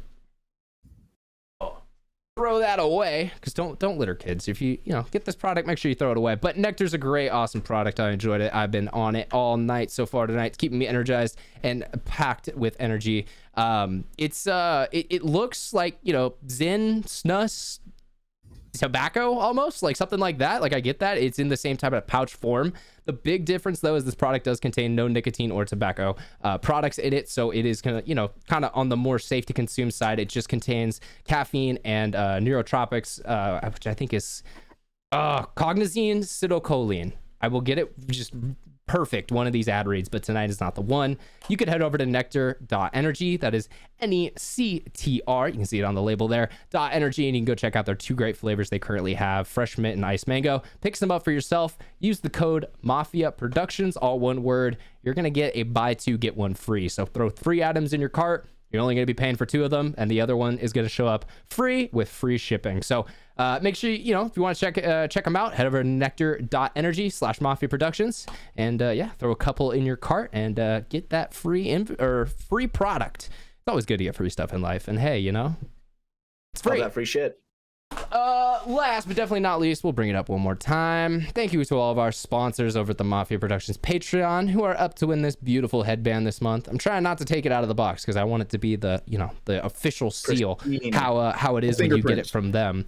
But yeah, like a little Media Series 2023 headband from the Moffat, one of my ones. I really appreciate Alex doing that for us. So we're going to be giving one of those away to our Patreon members. You don't have to be Patreon producer. You just got to be a member. Signed up over at patreon.com/mafia_productions. And get access to all the extra bonus goodies over there as well. Thank you to our current Patreon supporters. I want to give a shout out to a couple of them today. We had a couple people sign up. We got Kendrick Hunt. He signed up over there. We also had... Oh, crap. I can't read my own handwriting right now. Well, I'm going to go double check that in just a second. I will actually give you your shout out because I apologize because I don't want to be that guy. So, yeah, thank you to our Patreon producers. They help keep the show going and up on the airwaves, and we appreciate their support. They keep it nice and light and fresh. But let's jump back into this because we still have a lot to talk about. Bunker Fest took place this past weekend. We got some great things to talk about with that. We have a little bit of a tribute to Sky King that's going to come up later on in the show. If you guys don't know about that story, stay tuned. It's a beautiful one. Learn. But we talked about your paintball background, Cody. Before I think we dive into the other aspects, I do want to hear some of the artistic side, because for those who don't know, and there might be a lot of people out there, Cody was actually a part of a band. You guys had fairly successful bout. You guys were able to kind of get some stuff going. You were able to sign to a label and kind of work that way up that ladder before eventually seemed to come to a collapse. What is the story of that, of what is it? It's We Beasties. Yeah, that's what it is. Yeah, so what's the background on that, brother? You want that one, or do you want the gateway drug bands that led to that one? Do you want the whole thing, or do you want to start there? You know what? I got all the time in the world, brother. So let's start from the top. Well, so from the top, obviously I did talent show stuff with high school friends. Played all the emo Everyone had stuff. the talent show band. That's a requisite if you're going to be a musician. What was the what was that song? Do you feel like a man when you push her around? Do you feel better now as she falls to the ground? We're gonna get copyright strike. That was such a good rendition. Darn it. Dang it. But continue. So yeah, did that. Did a 30 seconds to another band's cover, and then after that, played with my buddies, and then was just like, and at the time I was a drummer. So I was a drummer doing backup vocals, like singing and playing. So I was kind of doing like the Don Henley thing, and kind of like that.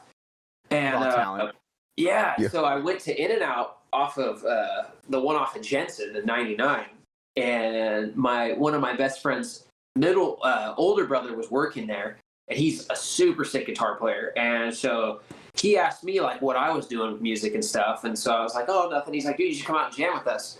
So I started jamming with those guys out in Easton, and that band was called Session, and that was like a garage rock band, kind of like playing grungy 90s stuff, early 2000s type music, kind of like Chili Peppersy. Like we could play it at a party. It was like a party type rock band, but that's a little bit of dad rock, as people would call it today, kind of. Yeah. Okay. Gotcha.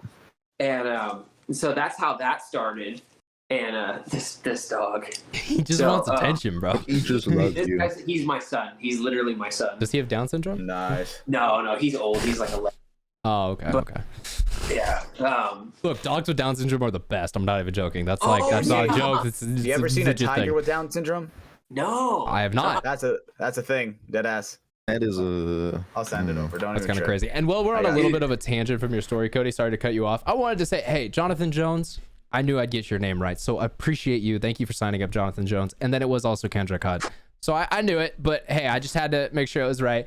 Thank you to you guys and all the other Patreon supporters who are over there. So no, okay, so back to your story. You were playing, some type of dad So bands, some kind of, fun party rock. What all right, so how are we progressing now? So went from that, then went to that band evolved into this band called Rogues, like a little bit cooler, a little bit more, Rogues. a little bit easier to search online, and then from there I wanted to start touring and like playing more shows and like actually getting out there. Well, these guys couldn't do it. They just wanted to do the local thing. It was just a lot of people. They want to just do the local thing and not really go any farther than that because it kind of goes out of your comfort zone. Same in paintball. Same in like a lot of areas. I'm so sorry, Cody. Hatch just posted a picture of a tiger with Down syndrome. And this whole time, if you've been watching the video, I'm not laughing at Cody. I swear to God, but oh my God. It's like I'm gonna have to put that in the show. All right, It's you like a guys will fucking see the image now on your screen. blobfish tiger, bro. It's like a blobfish tiger. Blobfish tiger. It's like it gave up. Gave up. Jesus. Oh man, no, that's funny. All right, I'm so sorry, Cody, but No, it's cool. Hatch, it's reel it in. Whoa. No dropping I funny photos in the chat midway through I stories. didn't break character. Okay. And wow. so from there, I basically blew that band up and I quit. And I was kind of like the rock of the band. I mean, more or less. I was kind of the glue. Obviously, I'm the drummer. So. Drummers are just the best, obviously. Yeah, well, yeah. I So think it creates the rhythm, drums, Yeah, well, drums was I my wasn't main even thing. being sarcastic. I watched That Thing You Do as a child. So yeah, shout out Spartacus. Oh, that thing. No, I've never seen that. That's hella funny. So it's literally a movie that's about a one-hit wonder band. It has Tom Hanks in it. It's got a whole bunch of awesome people. It's a great movie. I'll have to check it. But yeah, it's an older movie. It's called That Thing You Do. But that's funny because I wouldn't say the main character is kind of a cast, but like the main guy you see a lot of is the drummer, and it's from his perspective. And so it is kind of funny to hear that like that is kind of in real life too, where you're trying to just hold everything together. It really is, man. That rhythm section keeps it going, dude. in both on stage and off. And off, yeah, dude. And I was always really intense and serious. And to the point, like, I performed, like, I wasn't, like, practice is one thing, but when I played shows, I was, like, super serious about it. I was, like, sober as a bird, caffeinated, I was, like, working out. I was in shape. Like, I wanted to be, like, You an could athlete. never tour with, like, Megadeth, bro. Oh, dude. Oh, well, dude, Mickey Six was drinking heroin from a fire hose, and it's like, dude. what the fuck were these guys doing? Like, yeah, some of those 70s and 80s wild, bands. bro. Oh my God. Oh yeah, no, they're wild. All those bands are wild, man. I've met like was it a stage manager? I met the stage manager of Dude. Metallica. Oh my Like, god. That's so when I was Damn. working a little bit of like touring production, we'd get to some of these, venues, and they'd have the same stagehand who's been working there since the 65. And my favorite thing, you'd always just start asking these guys like, what's the craziest story? And then you just sit Oh, I back love for that. 30 minutes because like some of the shit you would hear is just like, it was a different time. Oh, it was yeah. a different era. And it like was- anyone who says it wasn't, you're just dead wrong because it was, Dead wrong. there's so much crazy shit going on. Dude, like even like when I was in it, and I was because when I was playing in those bands, the emo scene was fully like in control. A lot of the music, like emo rock, screamo, all that, like alternative. That was like the big thing. It was around the turn of like the 2010s, right? Like into that decade. Yeah. Okay. Yep. Right around Such the good music. Skrillex was making dubstep, popular because he just failed being an emo artist, so he came to dubstep, and then yeah, he left his from first story to is last. insane. Yeah.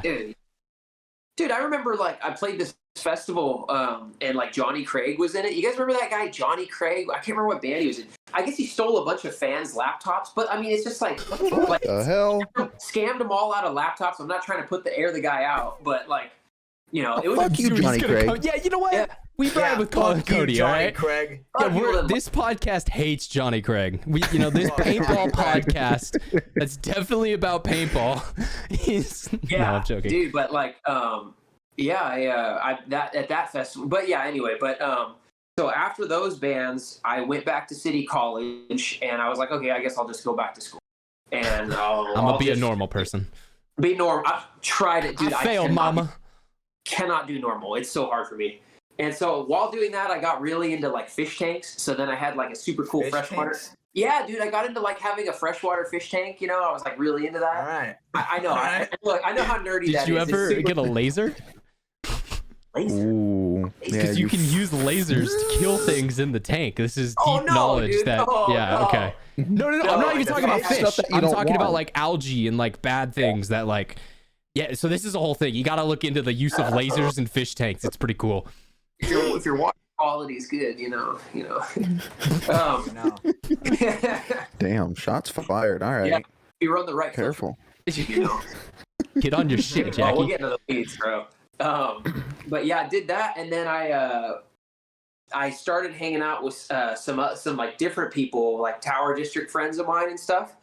And so Tower District. Yeah, the son of the original owner of like Audie's Olympic. I don't know if you know Club Fred, Audie's Olympic, but Fred's son, Max Martinez, became my friend. And so we started hanging out and chilling. So one thing leads to another. You know, we're hanging out in his garage. He's a badass drummer, dude.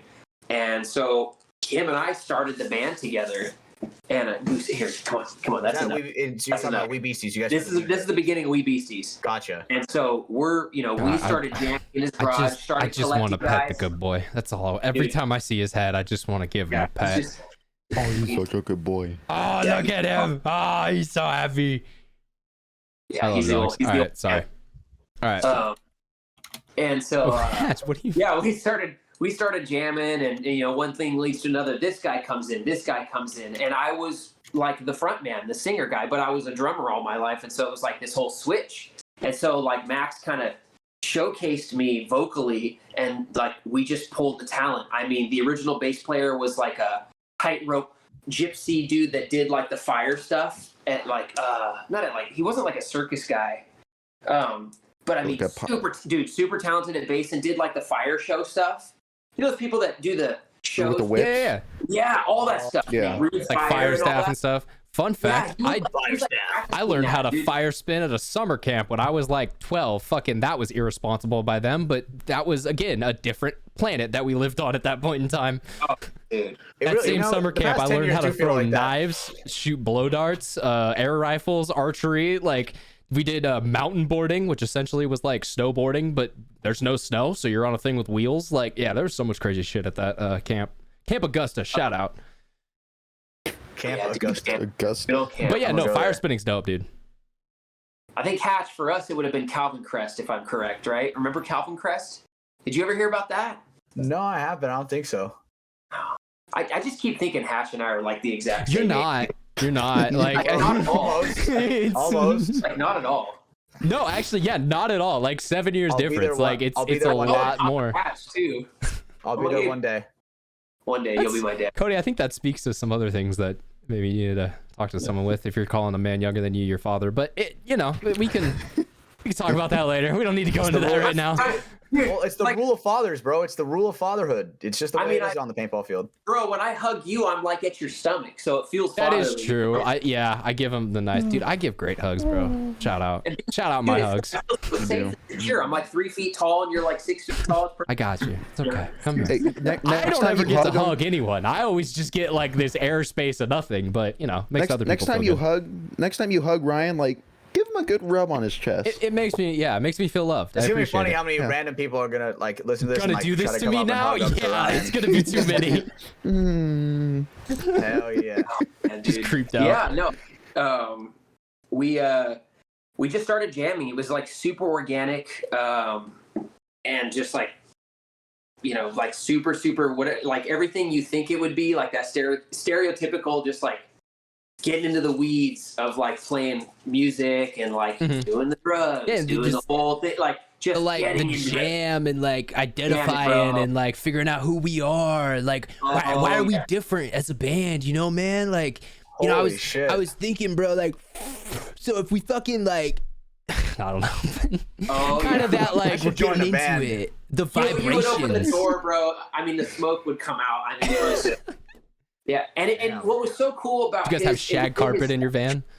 Oh yeah, dude.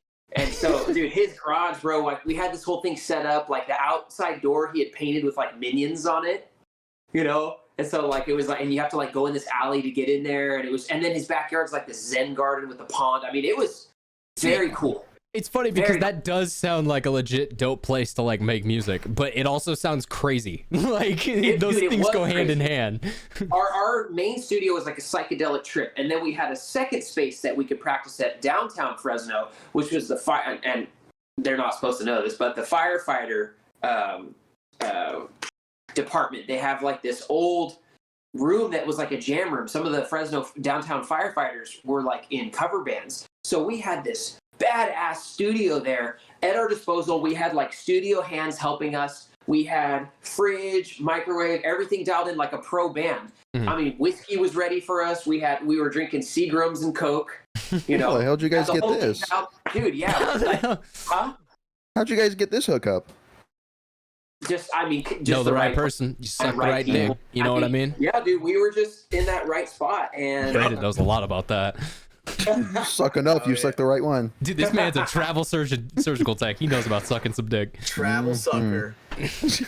and yeah, dude, it was we just cooked on that music. We cooked and cooked for like almost 2 years before we came out. Dude, And then, let him cook, bro. God damn. bro, like the original music was like not even like for normal people. It wasn't listenable because it was like all odd time, like very math rock. Very mathy, very psychedelic, very like odd time music, if you know just what I mean. change it up like time How do measures we and get, shit how do we get every a hold now of and that? then. How do we and, get a like, hold of that music?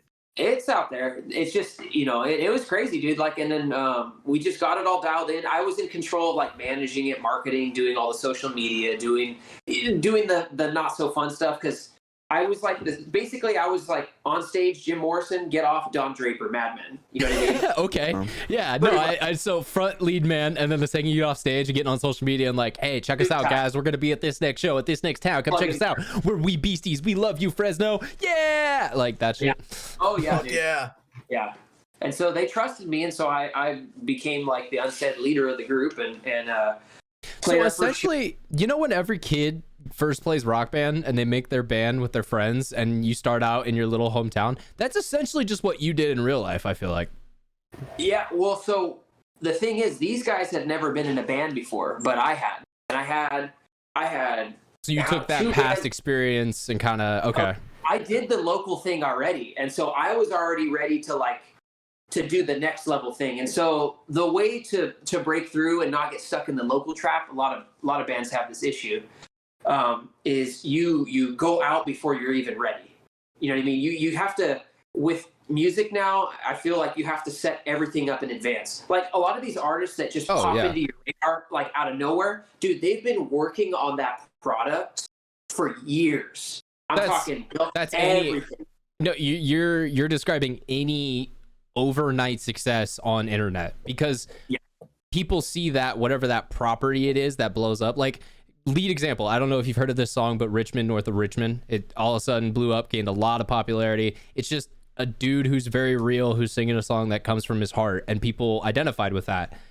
People are like, damn, like, never seen him before, industry plant. Well, if you look at his channel, he's been posting music for 4 years to 200 followers or to 200 listeners, but he just found a song and it resonated with the right people, who then clicked share and clicked play, and then that went to more people, and like that's how that cycle begins.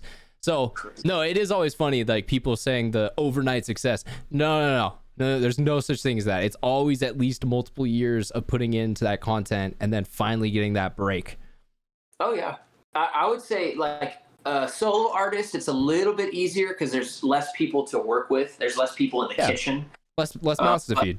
Oh yeah, but in a band, I mean, honestly, you don't even start writing songs until like I would say 4 years in, 5 years in. Like you think you're writing songs, and then you get to this point. Like I was telling you, Hatch, where we left off at, you know, like you heard some, like if you listen to the songs that are still out there, you can hear a progression in quality and songwriting. Dude, like the stuff we had that's not out, I mean, it was, you couldn't tell the difference between that and any like mainstream artist, like on the radio. And God, I think I gotta hear it, bro. this is the thing. This is the thing with musical talent that I think a lot of people don't understand because they've never really had experience with it. Like all of creativity, and especially music, it's just practice. There's very few people who are just born and are just amazing singer-songwriters. Like that doesn't happen. And don't get me wrong, obviously you're gonna have your edge case examples of just guys who are just amazingly gifted with music, but a lot of it is you create it over years. Like I think most people have this thought that they hear a singer and, oh, that singer, they just were naturally gifted that voice, and it's just, you know, you either have it or you don't, and that's it. No. Like even the best naturally gifted singers spend years in vocal training. Like I wasn't even good, but like you see that little plaque back there, I did some time in musical theater. I spent years in vocal training trying to get that talent to be even a little bit better, because it's a muscle, it's a skill like any other that you have to practice and train. And just like playing the guitar, you want to get your riffs better, well, play them every fucking day. You want to sing, like you can't, but that's the thing with singing too, is you can't just fucking belt shit out every day, because then you're gonna start fucking up your vocal cords. So it's a whole balancing process. But like any art, it's over years. It's, you know, it's a lot of work because you have to refine that process of what that art even is. Oh yeah, no, it's true. Hey, what did they say? Hatch, what? I'm sorry, Cody. What are you dropping in fucking chat, bro? What is going the fuck on over here? You just keep dropping random symbols. like boy band photos. And And you then- looked at them? Yeah. Okay, I can see now that it's them, but I didn't know that. And then also, you guys think you could 1v1 a Down syndrome tiger? That's a quote from you in chat. What? Are you listening at all, Hatch? Yes. That's just a question that I was thinking for later. Okay. I had to type it. No, you're right. You can't. But let's continue on the music track a little bit. This has been such an ADHD podcast. I love it. Talking about boy bands, I'm like, I used to know all the NSYNC dances. I mean, it's like, Yo, Backstreet's back, bro.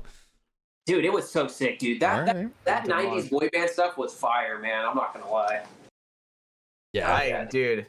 Bro, I'm not even gonna lie. No, though. wait, early Even the- 2000s, not 90s. What am I talking about? Dude. Yeah, 90s was Big more Time like Rush? you had like Sheesh. New Kids on the Block was 90s, but like they were kind of the first like real kind of like boy band like viewed at like that, if that makes sense.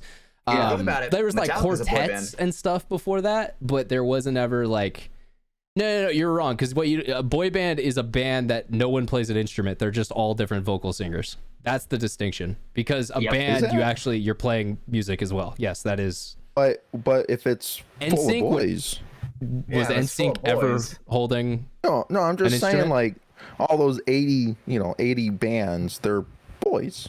Yeah, but they're not boy bands. They're if anything, they're like hair Boys in metal bands. bands or They're like boys in fucking bands. Like boy boys in bands. Bands that have boys. Okay, ensemble. we get it. I fucking hate you too. God, what did I do to deserve this tonight? It's fucking a nightmare. But yeah, so you were in your non-boy band, even though it was of all boys, to make these two boys happy over here. And so, okay. Because I think the thing that is interesting to me is you guys did reach sort of a level of being a working band.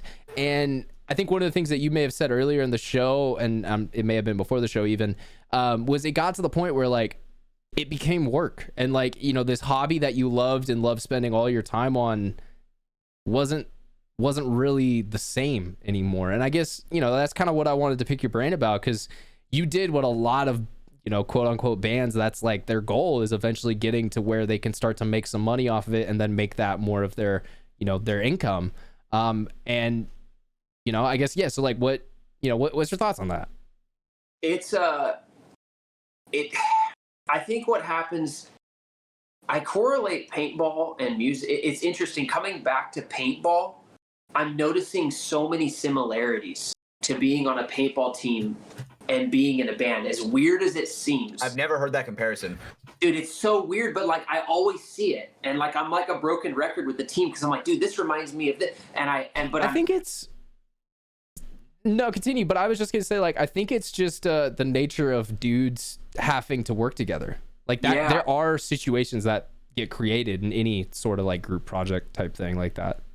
And you have to, just, I mean, in a band, you've got all these egos, you've got a ton of talent, and usually everybody's really artistic. And so they hate like conforming or like doing it in a way, like, cause I was in my group, and I'll be honest, I was the bad guy. I wanted to slap a label on it, sell it, and do it for a living, because I don't want to do construction my whole life. You know what I mean? I'm not knocking my job, but I wanted this was my dream. I wanted to do this for a living. And I'm not talking stadiums. I'm not talking anything. I don't need that. No, there's a lot of artists who are not, top 100 Billboard hits who still have plenty of successful careers and are able to take care of themselves and, what they want.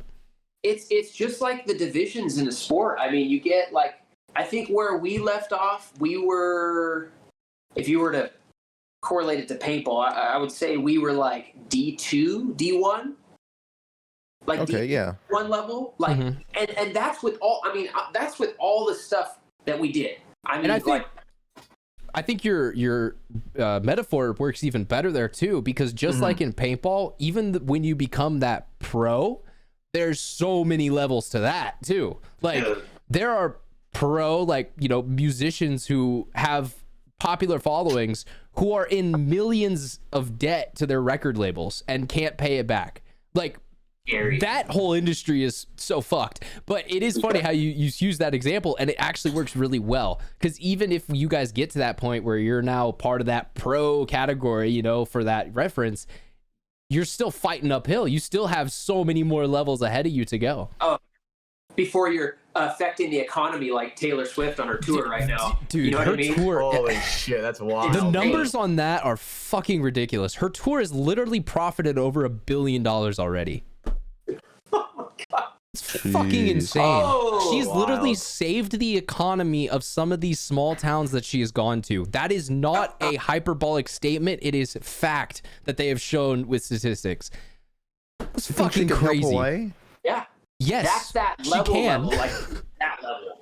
Oh man, she's the the dynasty though of that industry. Like she is the top 1%. Like And and so you'll start. What happens is you get to this point where you start selling out places. You start really getting it. Like you can start seeing the fan base, and you can see because 10% of the fan base is like super diehard fans. They'll drive anywhere to see you. You know what I mean? And you start seeing it. You start seeing that happen. You start selling all the merch, and then what happens is it because at first it just costs money. Like it's just like paintball. Paintball, I think it's even a longer. I don't know. They're kind of the same in that sense. There's a long time before you get some payback, like financial. Like you start to see reap the rewards of your work. I will say with paintball, it's not even financial. It may just be you don't pay for gear anymore. Like that's kind of your financial reward. But yeah. And so in music, it's like if you could just get to like making $0, it's a huge like feat. I see what you're saying. Yeah, just at least going even. There, like I got us there. I got it to where it flipped to like 0, and I was like, yes. And then you start making money. You know what I mean? And it's going, and a lot of it is behind the scenes work. Like going to LA every weekend, going to these shows to rub shoulders with these people, go to this thing in Vegas, go to like a lot of times just socializing and networking. A lot of it's very cliquey in music. It's very cliquey. It's a lot like high school popularity 80% contest. Who you know. It's 20% how talented are you. That's kind of what it is. Like, or at least how I see it. Yeah, dude, you're following. How's your Instagram look? What's this? How's this? It's a lot of it. It's just like the gym, like working out. It's like 30% of it is working out. The rest of it's what you do outside the gym. Just like in music, it's like, and I hate saying that, but it's like it felt like that 25-30% music. And so the boys, they really hated that, But I knew the game. Yeah, and I knew the game, so I had that experience, and so it was pulling them along that whole time. Unfortunately, it was pulling them along with me. One guy in the band the whole time was with me, like going with me on it. And he would back me up on that. But towards the end, and this is all like right before COVID, I didn't, no one knew that was coming. But it was just an uphill battle. Like guys kind of started falling off, not coming to practice, getting distracted with life. So we did one last show, dang near sold it out. And then I told everybody, I said, I think we should close doors on it, and just go, go on a hiatus. Like the band it's not like gone, it's there. Like we could come back together. But yeah, I thought it out. I sat on it for a few days and I wrote something real nice out and sent it out to the fans and it is what it is. And what's funny is close the doors on it and literally I think a month and a half later, 2 months later, the world ended. Well, it didn't end, but like everything shut down, Ended for a couple years at least. Damn. Yeah, the timing was perfect. We Beasties breaking up. Just 20. That's the main. We've confirmed it here, folks. That's why. Holy shit. Bro, you didn't even hear it, man. I got so much so many people so upset. There's people out there with tattoos of the band's name on them. I mean, there's people like that, It's people in Australia.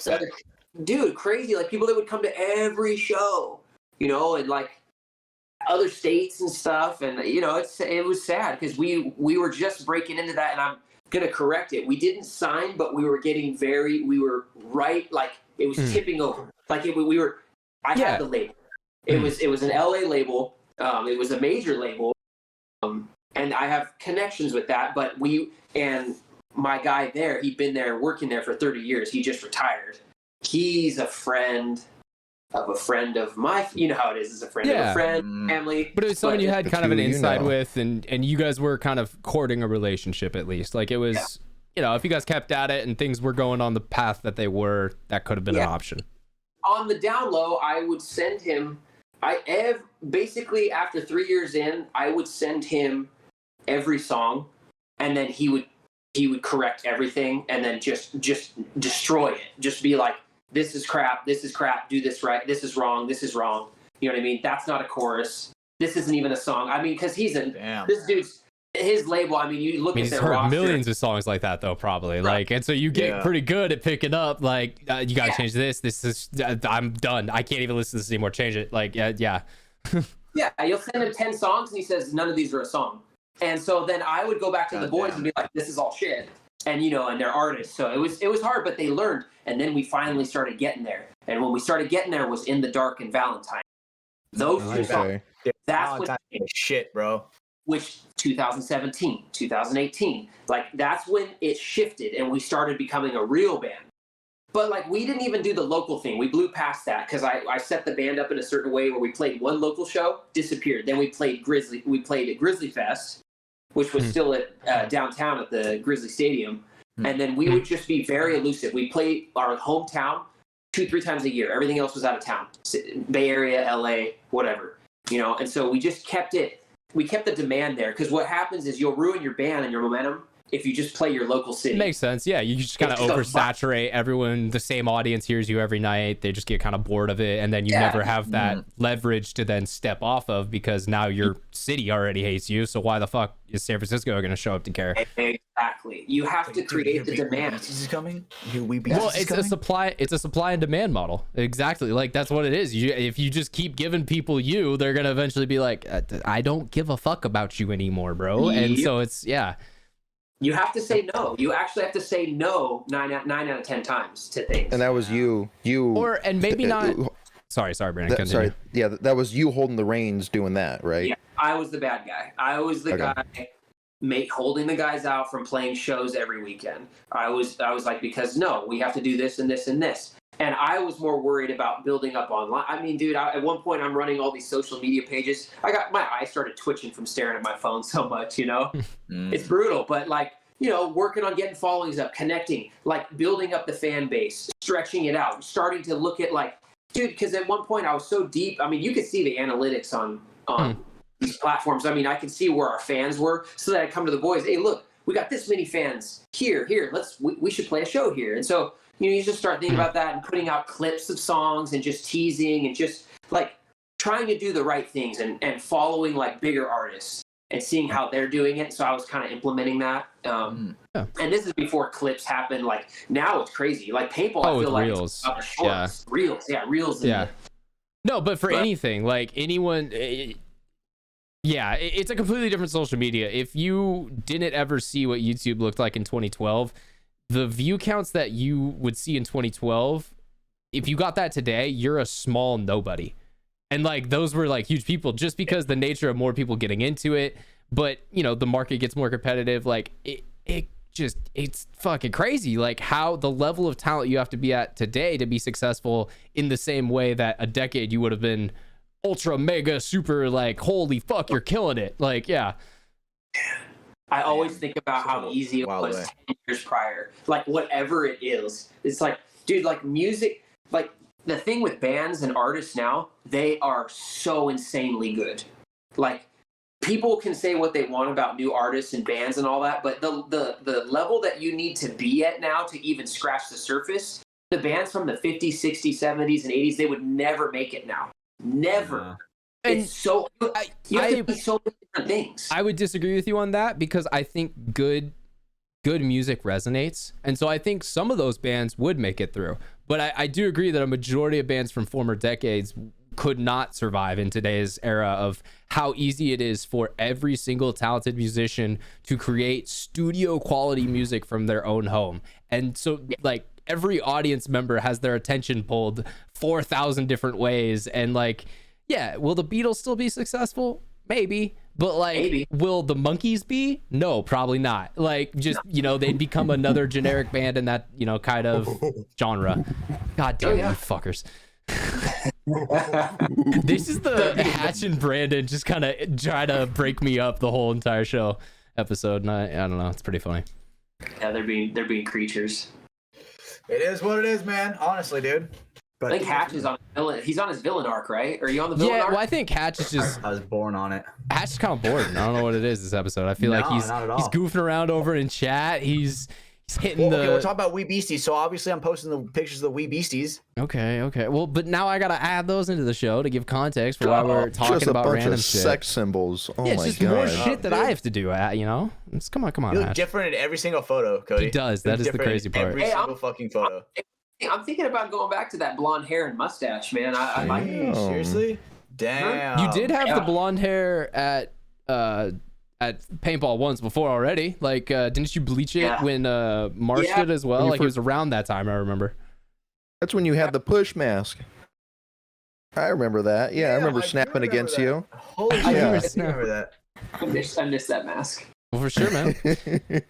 I mean, hey, Cody, I feel like we could go on for hours more talking about your life. You're just one of those guys, and you're 32 years. You've lived an insane life. But I do want to get into some other stuff tonight because there was a lot that has happened. I mean, just in general. Do you guys want to talk about Bunker Fest real quick? Want to give a shout out to both our boys down there. We got Lázaro Lopez, who was him and Austin Oni. Fucked themselves over, which is amazing.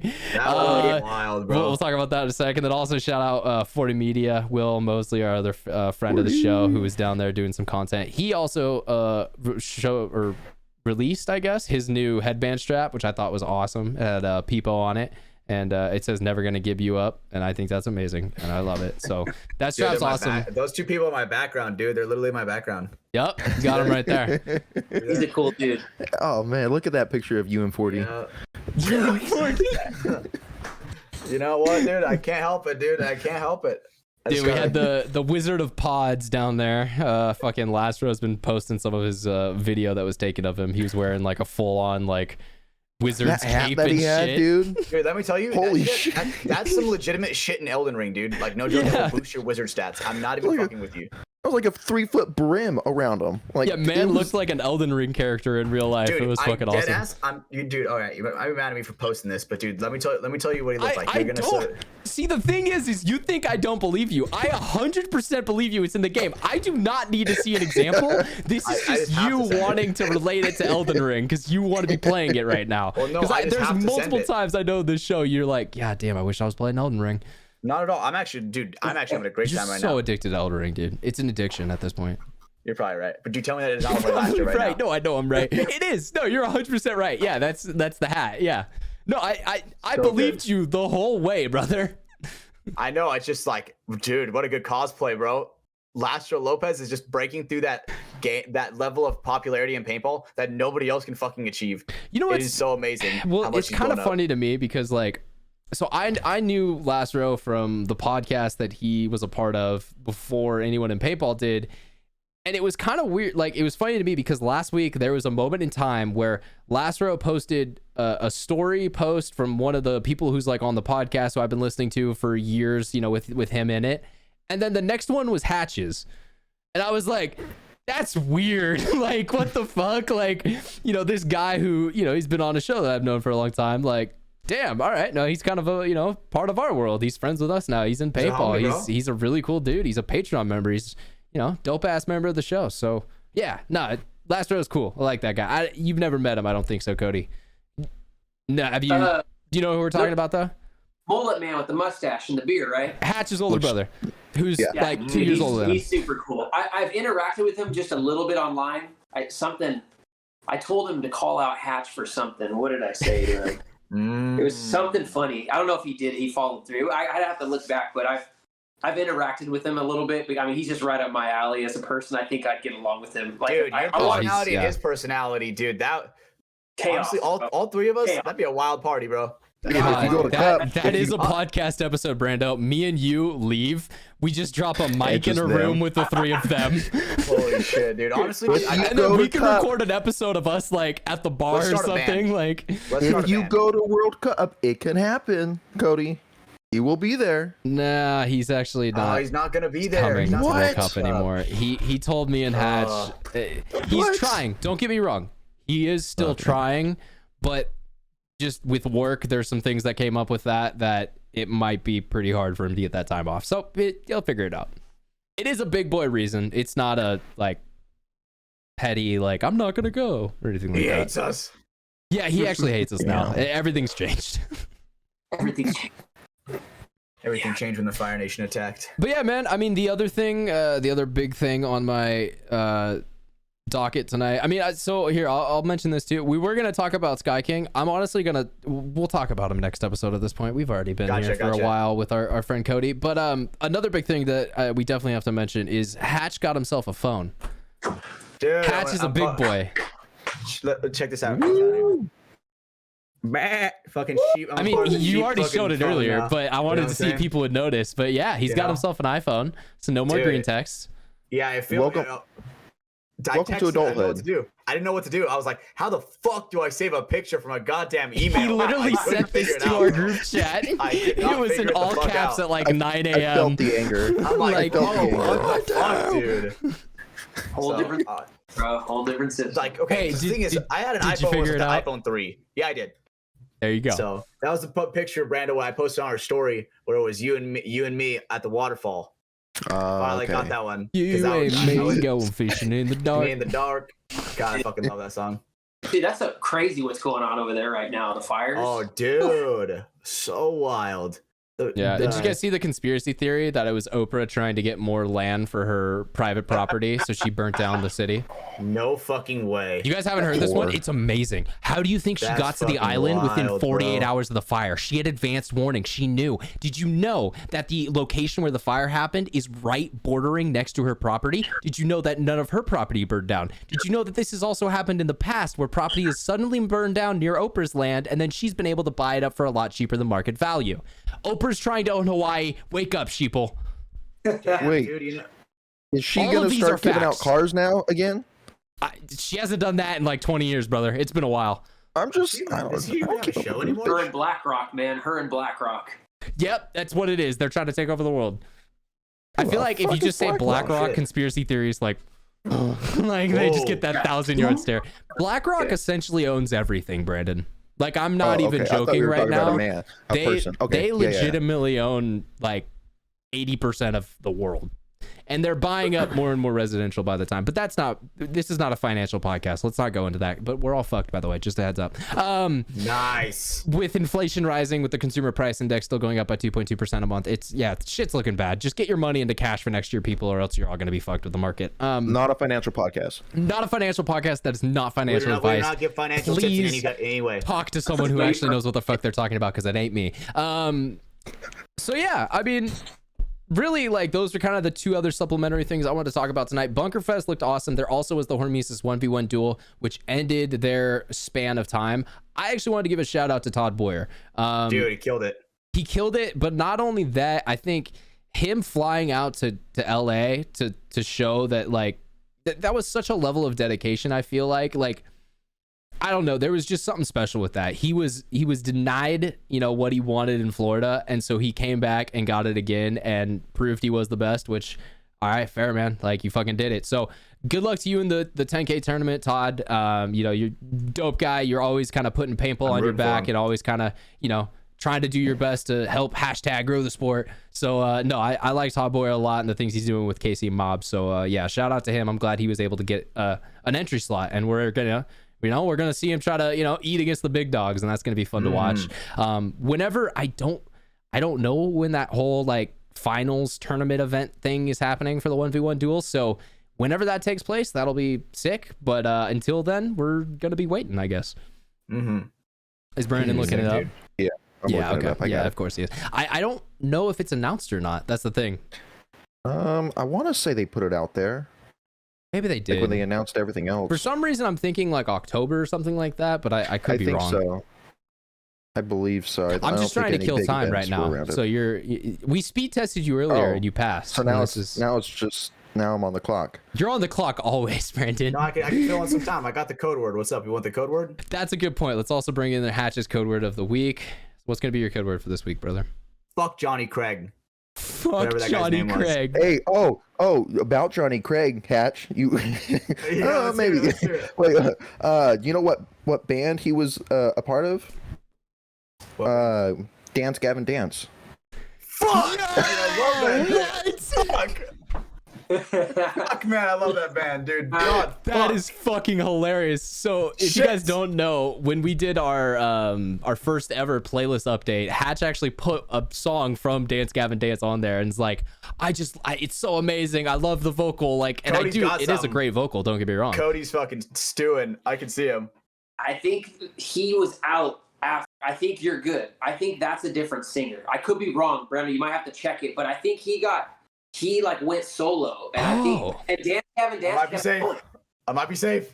I think you're safe, dude. I think the song that you like. We're checking dates on this. He didn't. I don't think he sung, but he was a part of Dance Gavin Dance. All right. Okay, we're fair. We're fair. Yeah, we're good. You're good. You're good. Dude, I can tell you trying to get in there, bro. I was actually been so upset, dude. But code word of the week: fuck Johnny Craig. Fuck Johnny Craig. God damn it. My inbox is gonna look bad. It's just gonna be fuck Johnny Craig. Fuck Johnny Craig. Did anybody that we know go and do the 1v1? Wayne. I knew one person. Yeah. Oh, Wayne went. Wayne, Wayne Black. I know he went and played in it. Who else do you know, Hatch? I'm sorry. My old coach, Teach from Senkai Alliance. I remember seeing him. Yeah. Teach went in the actual duel or the joust? Yeah, he went and dueled.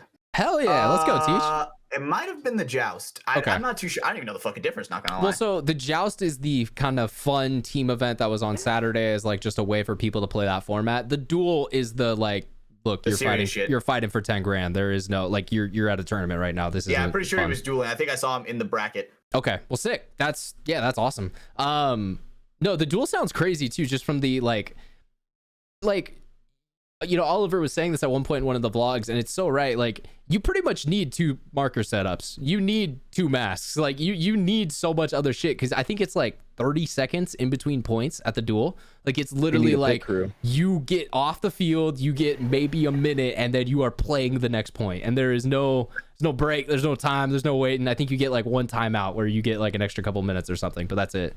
I saw one clip where a guy was pretty fatigued, and no joke, he missed the barrel touch up by a couple inches, and they pulled his ass. Yeah, the refs are being serious. Super serious about it. Dude, and 10 grand, you should be very serious. Yeah, no, and I'm glad they are. That's you want it to be a fair, a by the rules playing field. Do you know how many times that you see a guy getting an extra half a second off the box, and the ref behind the box is like this? He's just like looking back and forth for other people's approval on whether to pull that guy or not. Yeah, and then it just eventually gets us a half second early. Well, and there's also those times too. It's he did jump it, but he jumped it in a way where it too good, too close to call. Yeah, well, it's technically the buzzer went off, but you had a half a second, not even I'm talking so there's an instance in Formula 1 where one of the drivers had such a good jump off the reaction that they were okay, dude, like you just got it wrong. You just happened to get saved by the green light going off. Like it was like within 0.5 like hundredths of a second. Like it was something ridiculous. Damn. And so essentially like that's what fast. I'm saying. Like they have a situation like that where like they think it's coming, they're gonna jump, but then like they just so happen to catch the right timing with the buzzer. And moments like that, it's like, I mean, I don't know, just keep them in. Like I let them get hit by a paintball. Like if it's super obvious they're coming off early, then it's a clear difference. But Pull him. You're out. okay, Hey, Brando. My boy, Brando. That's my boy. Shout out to Alliance though, dude. They're doing pretty good in Dub C. Are they? Dude, that's I think great. so, to hear, man. They're like top 5 in there, I think. I You also know, love every once in a while I'll go down there at the Lemoore field and practice with those guys and show them like, you know, everything that I've learned up at Capital Edge and DMG and like try to obviously so bring it essentially down you go there. and run down your friends for a day. It does end up like that sometimes, but you know, Because if I'm doing it, he's really doing it. Yeah, that's why I'm like, look, if you're doing that to like, yeah, DMG Pink, then I don't know how. Okay, no, there was, oh yeah. So when I originally asked Codie to be on the show, he was like, hey, let's do it, you know, at this date. So that way I can like go play Dub C and like have more to talk about and stuff. Bro, we didn't even mention that. Like you had so much to talk about. So, I mean, real quickly, you went down, you guested with the Bloodhawks for Dub C. I think you were playing on their D3 team. D4. D4. Okay, excuse me. So yeah, on the like lower division side of that. But I mean, was that fun? You know, yeah, playing with those boys. It was fun. It was it was different. The way they operate their team is a lot different than the way we do. I noticed I don't, maybe it's SoCal, and I like it. It's fun down there. I feel like there's a more a relaxed vibe in SoCal. Like I feel like up north we're like really serious. I don't know if that's just me, but I feel like it's way more intense at home. And then down there, it feels like the whole tournament, it seems like everybody's there just like kind of having a good time. Like I think, you know, because there's a lot of teams in each division. Don't get me, like D4, I think there was like 40 teams. But I think like the top 10, they're like super serious, and everybody else is just like kind of grinding. I mean, obviously I know I'm not trying to knock anybody, but it just seems like there's a more casual, fun approach to it. A lot of people are just kicking back, eating food. I see a lot of people drinking. It's just a different energy down there, but it's fun. But it still is very competitive. They have nice fields and stuff, and but the team's cool. The guys are cool. I think they have to really start working on that, like their team chemistry and their dynamic. You know, like really getting that dialed in. I think they just haven't quite gelled together as a team yet. I think because guys are so inconsistent. And I'm not trying to put them on blast or anything like that. They're all nice guys, but it seems like they have a hard time keeping the same guys showing up every from week. you going down and guesting with them, that's kind of, yeah, it's what you're Yeah, able to that's just kind of like a normal thing in divisional paintball that happens way more often than you would think. It's just weird, I guess, dude. Like, because I'm just so used to it being like, and they told me that I was super intense. Like, and I'm just like, yeah, like, man. They were like, Codie, you're meanwhile, intense, you're bro. like, have you met this dude named Stephen Hatch? Because I'm calm compared to him. Yeah, Like- all the semi-pro guys, they all pop in my head. I see each one of their faces as they're telling me that. I'm like, you think I'm intense? You know? Yeah. It's like, I literally see Hatch just floating above me, dude. It's just, no. Dude, yeah. But it's cool. It was fun playing on an X again. I'll have to say, I haven't played on an X since I was younger, so that was wild.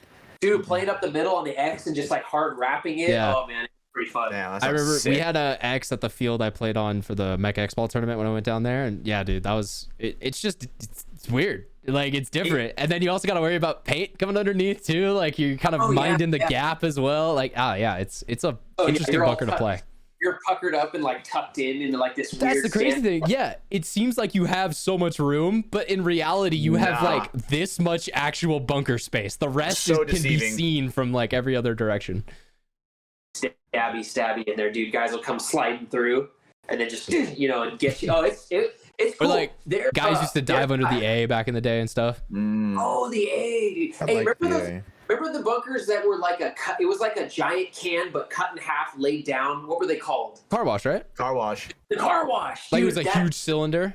You would see Oh, dudes so like cool. 3 guys would play it in a 7-man match because Yeah. where the fuck else are you gonna send 3 dudes off the break? Because there's 4 bunkers that you can go to. Oh, I would hate when they would have those in the back, like the back center bunker. I'm like, bro, that's just like people are just gonna hunker down and we just get to hide. sit here all game. That's Yeah.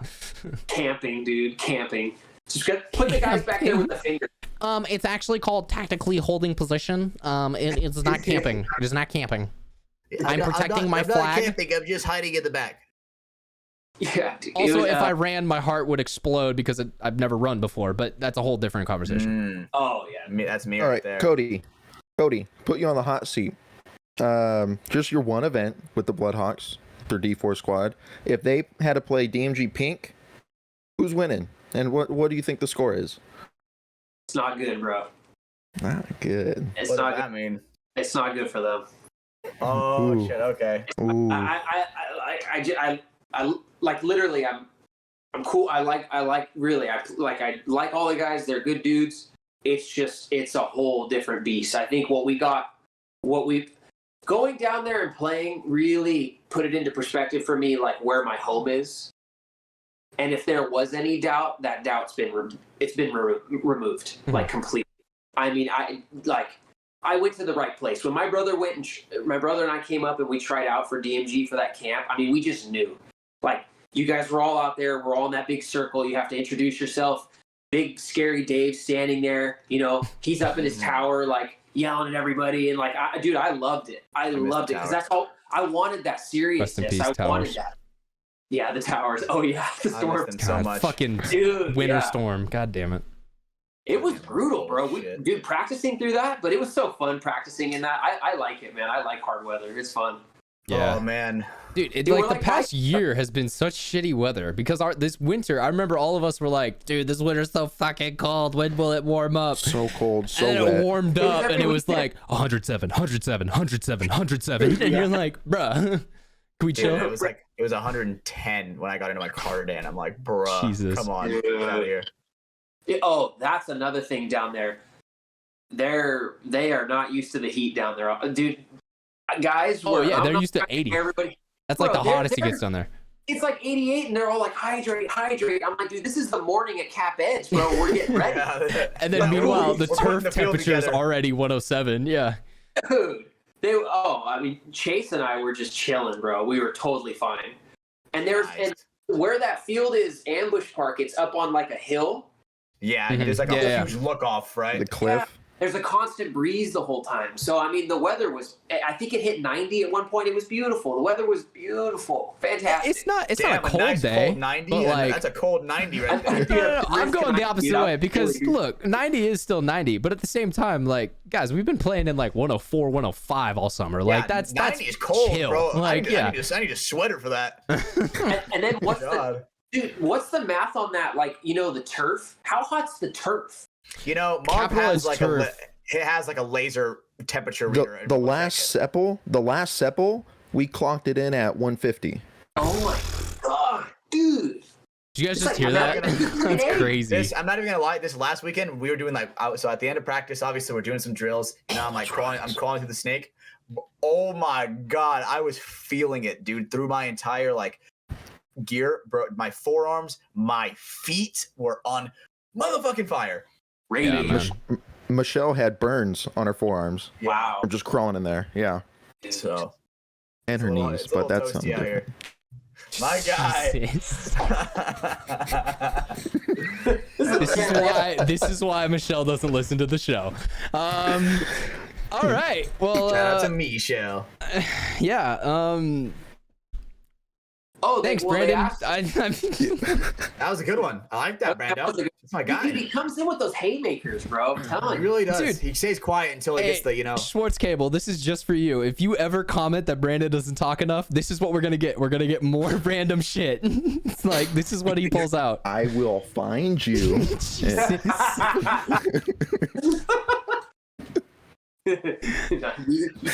Fuck yeah. Dude.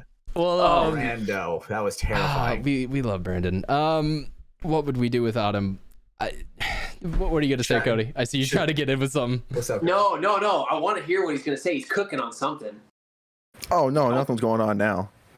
Not yet. There's not a He single used it. thought in his Yeah, head. it pops in. It pops in out randomly. Yeah, he already used his talking coupon. The problem is off of that, I was gonna make a cool and actually heartfelt segue off you talking about your ex-girlfriend, because another woman that we know who is dating a paintball player has joined that club. So I just want to say a quick congratulations, and we're not gonna name her just in case, but Jordan, congratulations to you. I know that you just just proposed and now engaged to your fiance. So congratulations, Jordan. He was our guest on the 50th episode.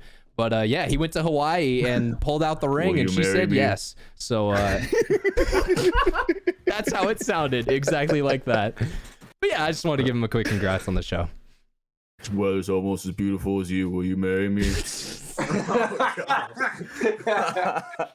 God, it's too good. It's too good. Okay, so one thing real quick. I'm gonna wrap myself out. Ryan, do we talk about the trick shot? We'll talk about the trick shot. If you stayed around for this, you're a homie. So we'll talk about the trick shot. So if you guys listened to the show last week and you remember, there's a point in time where I brought up a clip of a dude playing airsoft and executing someone. And what I said was, guys, I found the Hatch of airsoft. Someone thought that was ridiculous, that he doesn't do stuff like that, and that I should not be saying that. Hatch, what did you do this weekend? The exact fucking shit, dude. Literal exact same thing, bro. Dude, I am like sneaking down the Doritos, right? I'm like, kill 1, kill 2, kill 3. Someone dies on the snake side.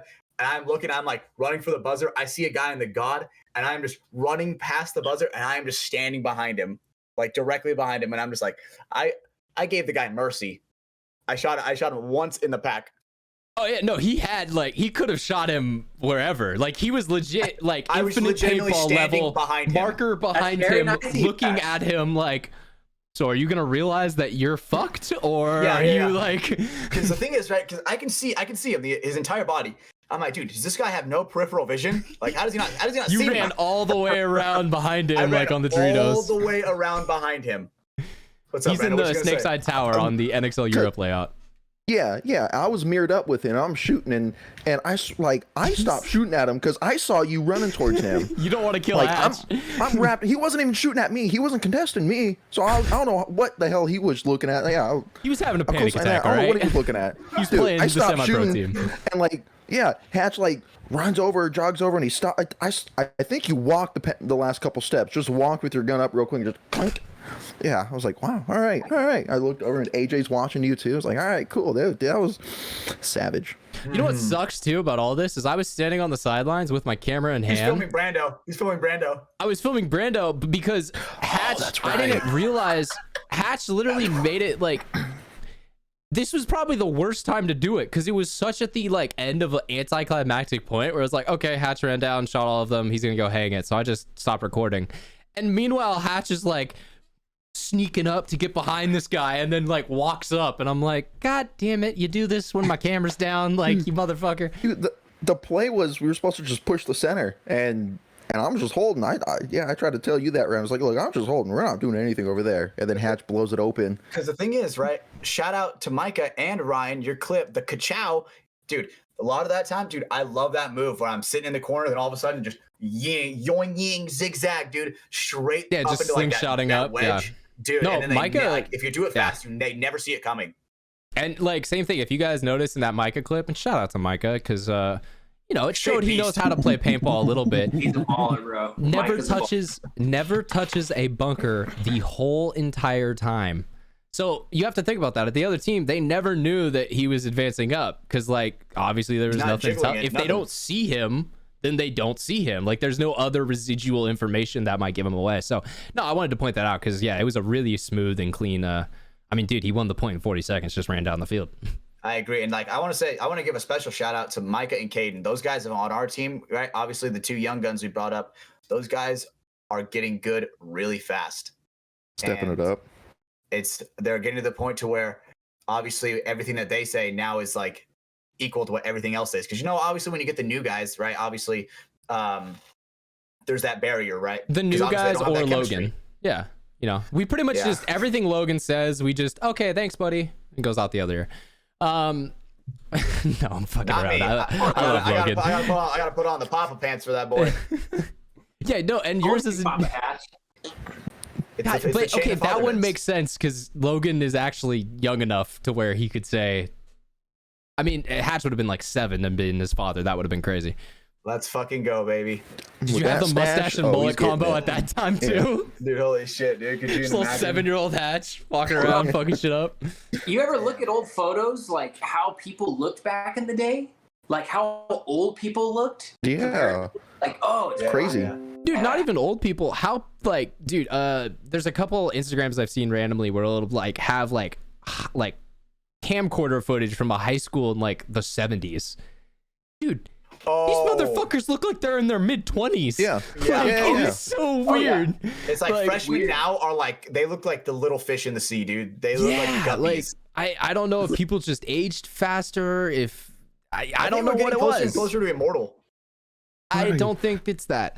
But I never know. don't have anywhere to go off that. I don't think immortality is the answer. No, I think we're just developing. We're living longer, so our developmental age On our way to is immortal. is Yeah. expanding. and like that's right why- now, I'm waiting on my second growth spurt because Good luck with that. But do you also want to know a cool thing about people living longer, Brandon? Hmm. Do you know why we can't own a home? It's because the people who own them won't fucking die. all right, Very true. Fucking boomers, man. fucking geezers. Fucking Very boomers. true. These You fucking bought a geezers, home when it bro. was Great point, $40 for a Dude. 5-story mansion, and now you're like, Bro. just work harder, kids. Bro, if you look at the fucking average home price, we're fucked. We're all fucked. 500,000, bro.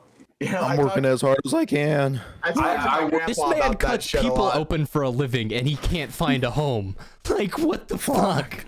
You know, my grandpa is very old school businessman, and I'll talk to him about that. And he's like, you know, when I was in the service, we were getting this much a month, and you know how much? Or he was like, he's like, this is how much I get a year, and it was like, I don't know how much money it was, and he's like, and a brand new Cadillac costs this amount. It was like the same shit, like for what a year he was making, and then like a Cadillac back in the day was like a full year of what he would be making, like that premium. And I'm like, dude, a Cadillac now, it's like you'd be working So for how like old? 50 years. How old is How old your is grandfather?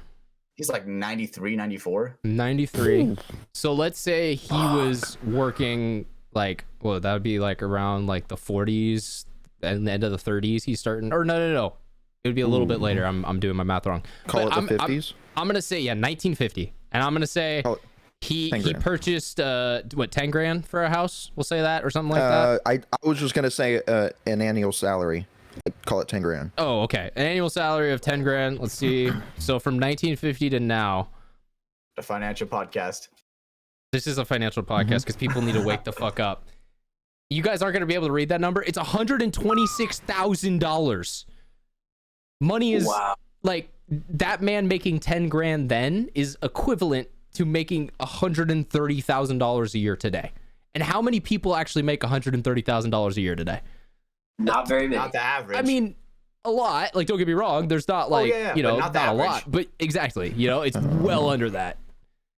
Hey, And so, what did yes, they he say? was able to buy a home because his purchasing power was so much higher because money is being printed every day. Fucking turn off the money printer. You All know, right, sorry, well, I'll okay, stop one- being one- autistic. one thing I want to say that's really funny is, you know how they say like, oh, these fast food jobs are for like 15, 16-year-olds and shit? Dude, what 15 or 16-year-old is going to serve me my fucking bean burrito at Taco Bell at noon, bro? They're at school. Are you fucking shitting me? You know? Exactly. That's a good It's like- point. I think you're completely wrong in what you're saying though, because minimum wage jobs shouldn't be a livable wage, and the direct reason is because it's a starting point. And like, No, I'm not saying livable wage. I'm just saying that like they said that those were meant for Well, like the younger generation no, and stuff like that. 100%. I think my thing too is like, okay, in California, we've literally raised the minimum wage to $15. We see what it does. How much is gas? I just paid $5 for the single cheapest station around me. Where do you think that comes from? Well, it becomes that the gas station employer has to pay all of those employees at least $15 an hour, plus all the other taxes that they have to pay on that gas, plus the fact it's harder to get into California, so it's more expensive. Like, this is why everything in our life is more expensive, because we're paying more in taxes. We're paying a higher minimum wage, which all sounds great. Like, in theory, it does sound great. Like, it would help people out, but the third and second order effects aren't as great. Yeah. It'd be great if they didn't just raise the cost of everything else. It'd work out. No, like I do agree that I miss the dollar Utopia. menu, man. Yeah, Here's no, the that dollar Utopia is menu. amazing. But the problem is, like, if one raises, well, then the other's gonna raise to even back out, and it kind of will keep that scale keeps going like this, and yeah, and now we're paying, like 10 grand would be 120. So like a $400,000 house today would be like 35 grand ish back then, if that's like kind of the same numbers. That's crazy. Like Should be Incalculable. Should be playing Money Incalculable. by Pink Floyd right now. Money. Here comes the money. Money yeah. talks. Here comes Yep. the money. Keep your hands up. Money. Okay, let's move off that, guys. I think you it's Cody to time. sing. I think it's time that we call a podcast. How do you guys feel about that? What? Realistically, this just means we got. Oh, Wait. Why is this coming out now? Wait. oh. Fuck, Cody. It's time to hit that old dusty trail, isn't it? You've had 2 hours and 20 minutes, and you just now are giving me Cowboy Cody. I don't like that. Shit. I wanted Looking good Cowboy over Cody there, 2 hours Cowboy. and 20 minutes ago. Oh man. Well, because I'm like a boot-born cowboy. I'm a fake cowboy. Me Not You a too. swing real. a hammer. What was that? I said you swing a hammer, don't you? Oh yeah, dude. I have power tools, all that stuff. Yeah, you're a My real dad- man. Dude, bro, my dad got into bull riding at like 46, 47 years Yeah, old. no, you're way more of a man than I am. This guy's trying to convince me to go bull riding. I'm like, nope. Yo, take me. Let's do it. Bro, we'll die, dude. We'll die. He literally We'll be fine. Die. cracked his I swam with sharks. I survived the night marchers. Now we just gotta. God. Dude, Cedar sent me this clip today of no joke. He Oh, sent it to you, Brando. He yeah, had to. it So was to you, bro. crazy. Dude, this guy, they're scuba diving around the same sharks that we were around, and then all of a sudden, this guy's following the shark, and the shark just goes, yoing 180, bites him in the fucking face. Damn. Just was like, severs I his don't like fucking you there, oxygen, bitch. Like severs his oxygen tube, and like now, like water's all up in his shit Jesus. Oh, in like a dude. single second. Yeah. So that could have been us. That literally could have been us. So what's up, dude? We're gonna go bull riding? I'll take sharks over a 2,000-pound muscle-bound That's monster with horns, Piss bro. the fuck off. Come Dude, like, on. literally- Like you guys, Alright. okay, question. Do you guys understand why bulls get so mad when they get rode? Do you guys know the reason? Are you guys privy to this information? Look. It's because they just because wrap he their doesn't like rope it. around their fucking testicles and pull it as hard as possible. These bulls are so goddamn pissed off and angry, they want to kill you. Oh, bro. You know, dude. I've seen some Reddit clips of some matadors. Holy fucking shit, Well, bro. that's Those a guys get different destroyed. sport altogether. We'll do that too, Cody. Let's go. Them boys are caked up, dude. Yeah, they are. But yeah, no, Dude, bull riding is for the fucking real men, bro. That's some country Come tough on, shit. Cody. Dude, my dad, he crashed. He did it for, I think, a year. And he's out there with, like, dudes in their 20s and younger, right? Like, this is like a young man's sport, 100%, dude, because you break your body and you have to be able to heal. Dude, he got hung up on the foothold, like where your feet go. I don't know what it's called. He got hung up. So it's They're called bucking. stirrups. Yeah, the That's stirrup. right. It's bucking along the fence and it's slapping him against the wall. Ooh. And then he Damn. cracked his ribs, got stomped, got knocked out, and then dislocated his shoulder and like ripped tendons. And he thought it was super fun. And he's like, oh, it's great. And I'm like, and I'm the child here. I'm the kid. I'm the one I'm that's the supposed child. to be doing.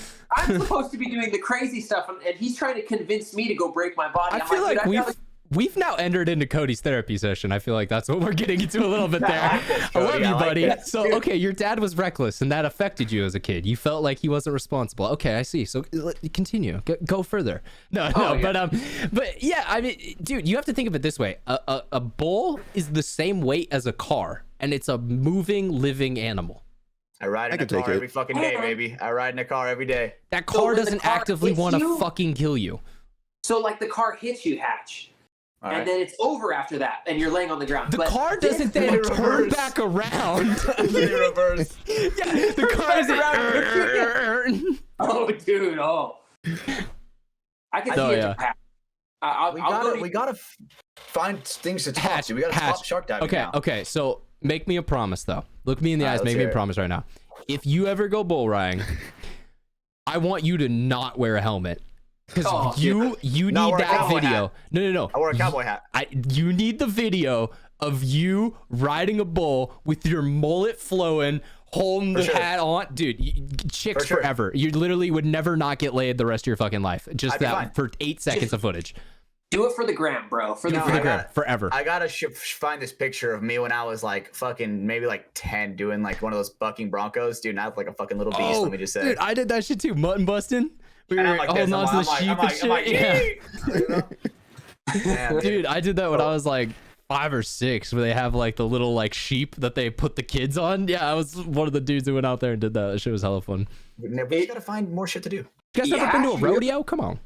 Dude, you could have fallen into it, bro. Being from Hatch, where you grew up in Fresno. Yeah, yes, like exactly. if you're from the redneck part of California. Let me just say. Now we're talking about my heritage, my people. Clover boys, bro. Honestly, dude, we have so much stuff with Cody. Dude, Cody, we got to bring you on again sometime. Yeah, we're gonna have to have another episode. I mean, without a doubt. Essentially, that's what we're figuring out. Hey, you know what? Let's go to the rodeo together. You and I, the rodeo. Whenever I don't know when that is around, let's go to the fucking rodeo. Hey, Brandon, do you want to like go do something together? Because he just invited Cody to that. Do you want to like go do something together? Just us? You guys don't even come down and visit me. You said me and Cody should go to the rodeo. All right, so you guys you're not don't inviting even come me. down to me. You guys so don't me even and come down to my Brandon are area. gonna go to our own rodeo, and ours is gonna have blackjack and strippers, and it's gonna be cool. Yeah. Oh, man. Oh yeah. Well, we have what do we got in Fresno? Meth heads. We have no girls allowed. we got drunkest city of the country, right? A couple years in a row, right? Didn't we get that award? Yep. Drunkest, but not most violent. That's Stockton over in with Brandon. Back the hell down. Put some respect on his name. Yeah. You ain't know nothing.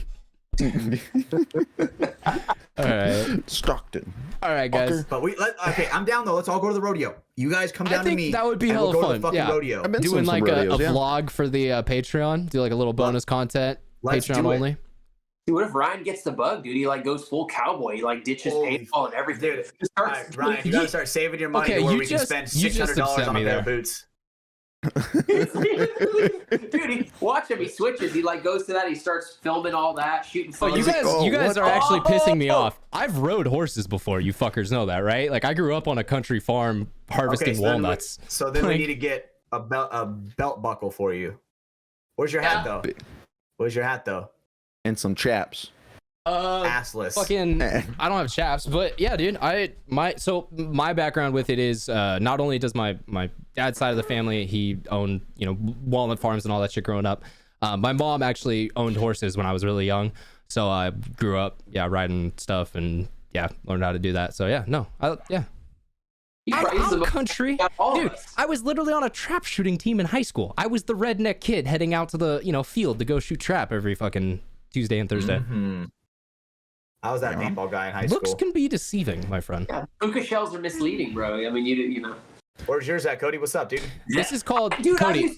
You guys are bringing this back, and I used to wear them, and I'm like, okay, Cody. I don't see a single puka shell in these photos. I like how you were saying like, no, these puka shells are me selling my soul to the devil, so that way Dan Shelley will wear Crocs. That's what this deal is. That's why these puka shells are on. This is not like. It's not my own entertainment. I mean, it is kind of it's a vibe. But I enjoy it. I've noticed a way more ratio in stabs for sure. I've a way higher stab ratio ever since I put on the puka shells. That's fucking O2 greenspans flowing through your blood. Without a doubt. So what's up, Cody? I missed that, man. I missed it. Like watching you guys this weekend with them on, it takes me back to where I left off in paintball. Like it makes me want to cut my hair, do the blonde hair, have the pukas. Like I really want to do it. Like I really, really want to do it. I want to cut all this off and just change the whole look. Go early 2000s. Why don't you do it? I really want to do it. Back. Brandon, did you just get in trouble for how late we're going? You got a great set of hair. I got asked. Yeah. Yep. I had a feeling. Okay. So no, I think this is a great point though, because someone over there is always the guy like, "Hey, are we doing a 4-hour episode?" I don't think you can do a 4-hour episode because I think someone would get in trouble. Dude, I'm down to do a 4-hour episode. I was always down to do a 4-hour episode. We're good. I'll talk a little louder, but I gotta whisper. Oh shit, dude. We're good. That sounds more creepy, actually. Like I don't like this. This sounds like Brandon's trying to like persuade me to come over to his house in the middle of the night. Get the chonkla. Hey, you want some candy? Hey, Brandon sounds. Wait. He sounds like he's trying to do ASMR. Like it's shit, dude. Holy fuck. That was fucking disgusting. That was a little sus, bro. That was a little sus. Oh my god. Go back to the fucking squid feet, that alien feet that we were talking about not that long ago. Yeah, they're like. There it is. Yeah, I can barely hear it. You literally sounded like that Halloween candy bowl with the hand. Want some candy? Oh I shit. can't. You literally sounded like that. You guys remember that? You sound like that guy Phil that would ride around in the white van around my Do you neighborhood. want some cigarettes, kids? Got Marlboro Reds. I've been smoking them for 48 fucking years. You guys want some cigarettes? Want some chocolate? What's the No, one from thank you. Family Guy that has that lisp? Oh, fucking Herbert the pervert. Oh fuck. Whistle. Oh god, I used to do this voice. Fuck. Sure, Sonny. Oh, shit. Chris, could you go in my basement and get me some popsicles? I love a nice popsicle, Chris. I love a nice popsicle. If I we get haven't worked if we on get that one in like whistly- 5 years, If we get bros. the whistly at the end, dude, you're on it. If we get yeah. the whistly at the end. Because I feel like with like impersonations, they come and go. Like if you don't practice without them, a you'll doubt. lose them. So like I used to have that one, but yeah, no, that I try one. to practice pretty it need often, to come not back. gonna lie. Do you With do how it in the much I'm, car like- when you're by yourself? Yeah, for sure. I feel like that's the most people's go to. Yeah, for sure. Well, I also That's do what I it do. like whenever we're hanging out in the cord, you know what I'm saying? I always whip them out then. That's Chord. when you try out your like SS commander bit. You're like, Yeah. I didn't even say anything yet, and they're laughing. We're on a fine line. We're on a fine line here. Having some sauerkraut. We're on the fine line. I like how I didn't even have to do that impersonation. All right, we're just gonna keep going. I'm just that good at it. All right, guys. All right, and fucking, we said we should edit it. I'm pulling the pin. This show is over. We're gonna get to our last couple things and then get on out of here. It's been 2.5 hours of recording. I don't know how much is actually gonna be cut down, but I mean, we had a great time. Codie Collins, he's a great guest. We really appreciate him love you, coming on Codie. tonight.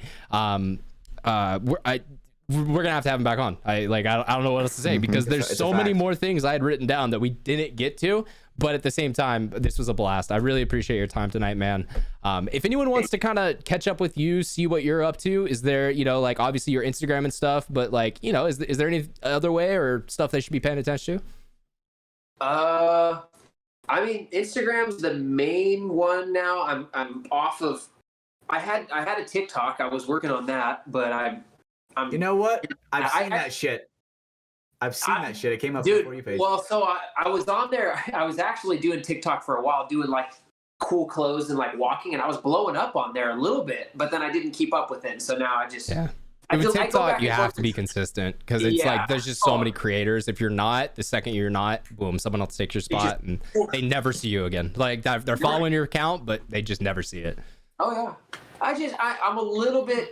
I've been detoxing and kind of stepping away more. I think Instagram's the main spot. If anybody wants to hit me up, follow And me. it's just your name, right? Just Codie Collins. Yeah. Just yeah. Okay. Oh, So yeah. you guys I see it kept it on like screen that. there, but yeah. Yeah. It's the same on OnlyFans too. Yes, sir.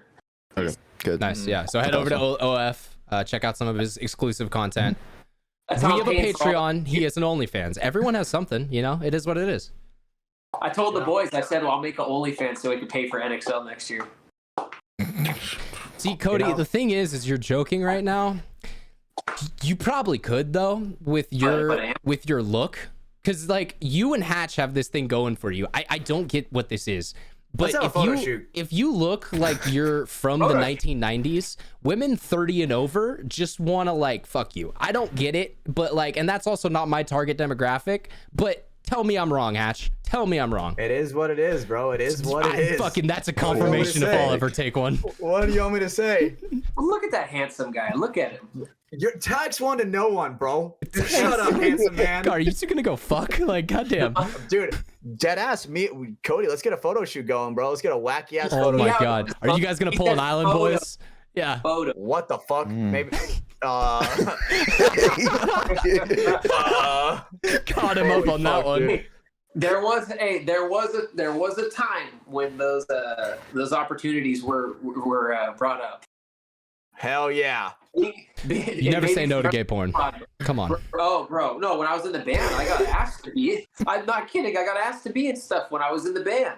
And what? Like stripping In or like porn. In porn, I like amateur porn. I was asked to go. But like, yeah. I'm not gay kidding. porn? Like that's what I was asking. Like, are No, you getting no, taking no. it? No, I'm not. And you said no? Deflecting. And you said no. deflecting. So someone's like, hey Cody, I want you to come to this location. At that location, I'm gonna give you a sum of money. For that sum of money, you're gonna fuck this girl. And you said no. I said no. You said no. That's what. Okay. You I'm said saying you got is- asked. So No, but I'm so. How I'm it just putting happened two is- to two together, and it's making 4. So I don't know where 5's coming from. So when I was in the group, we had a big time fan that was. I think she was.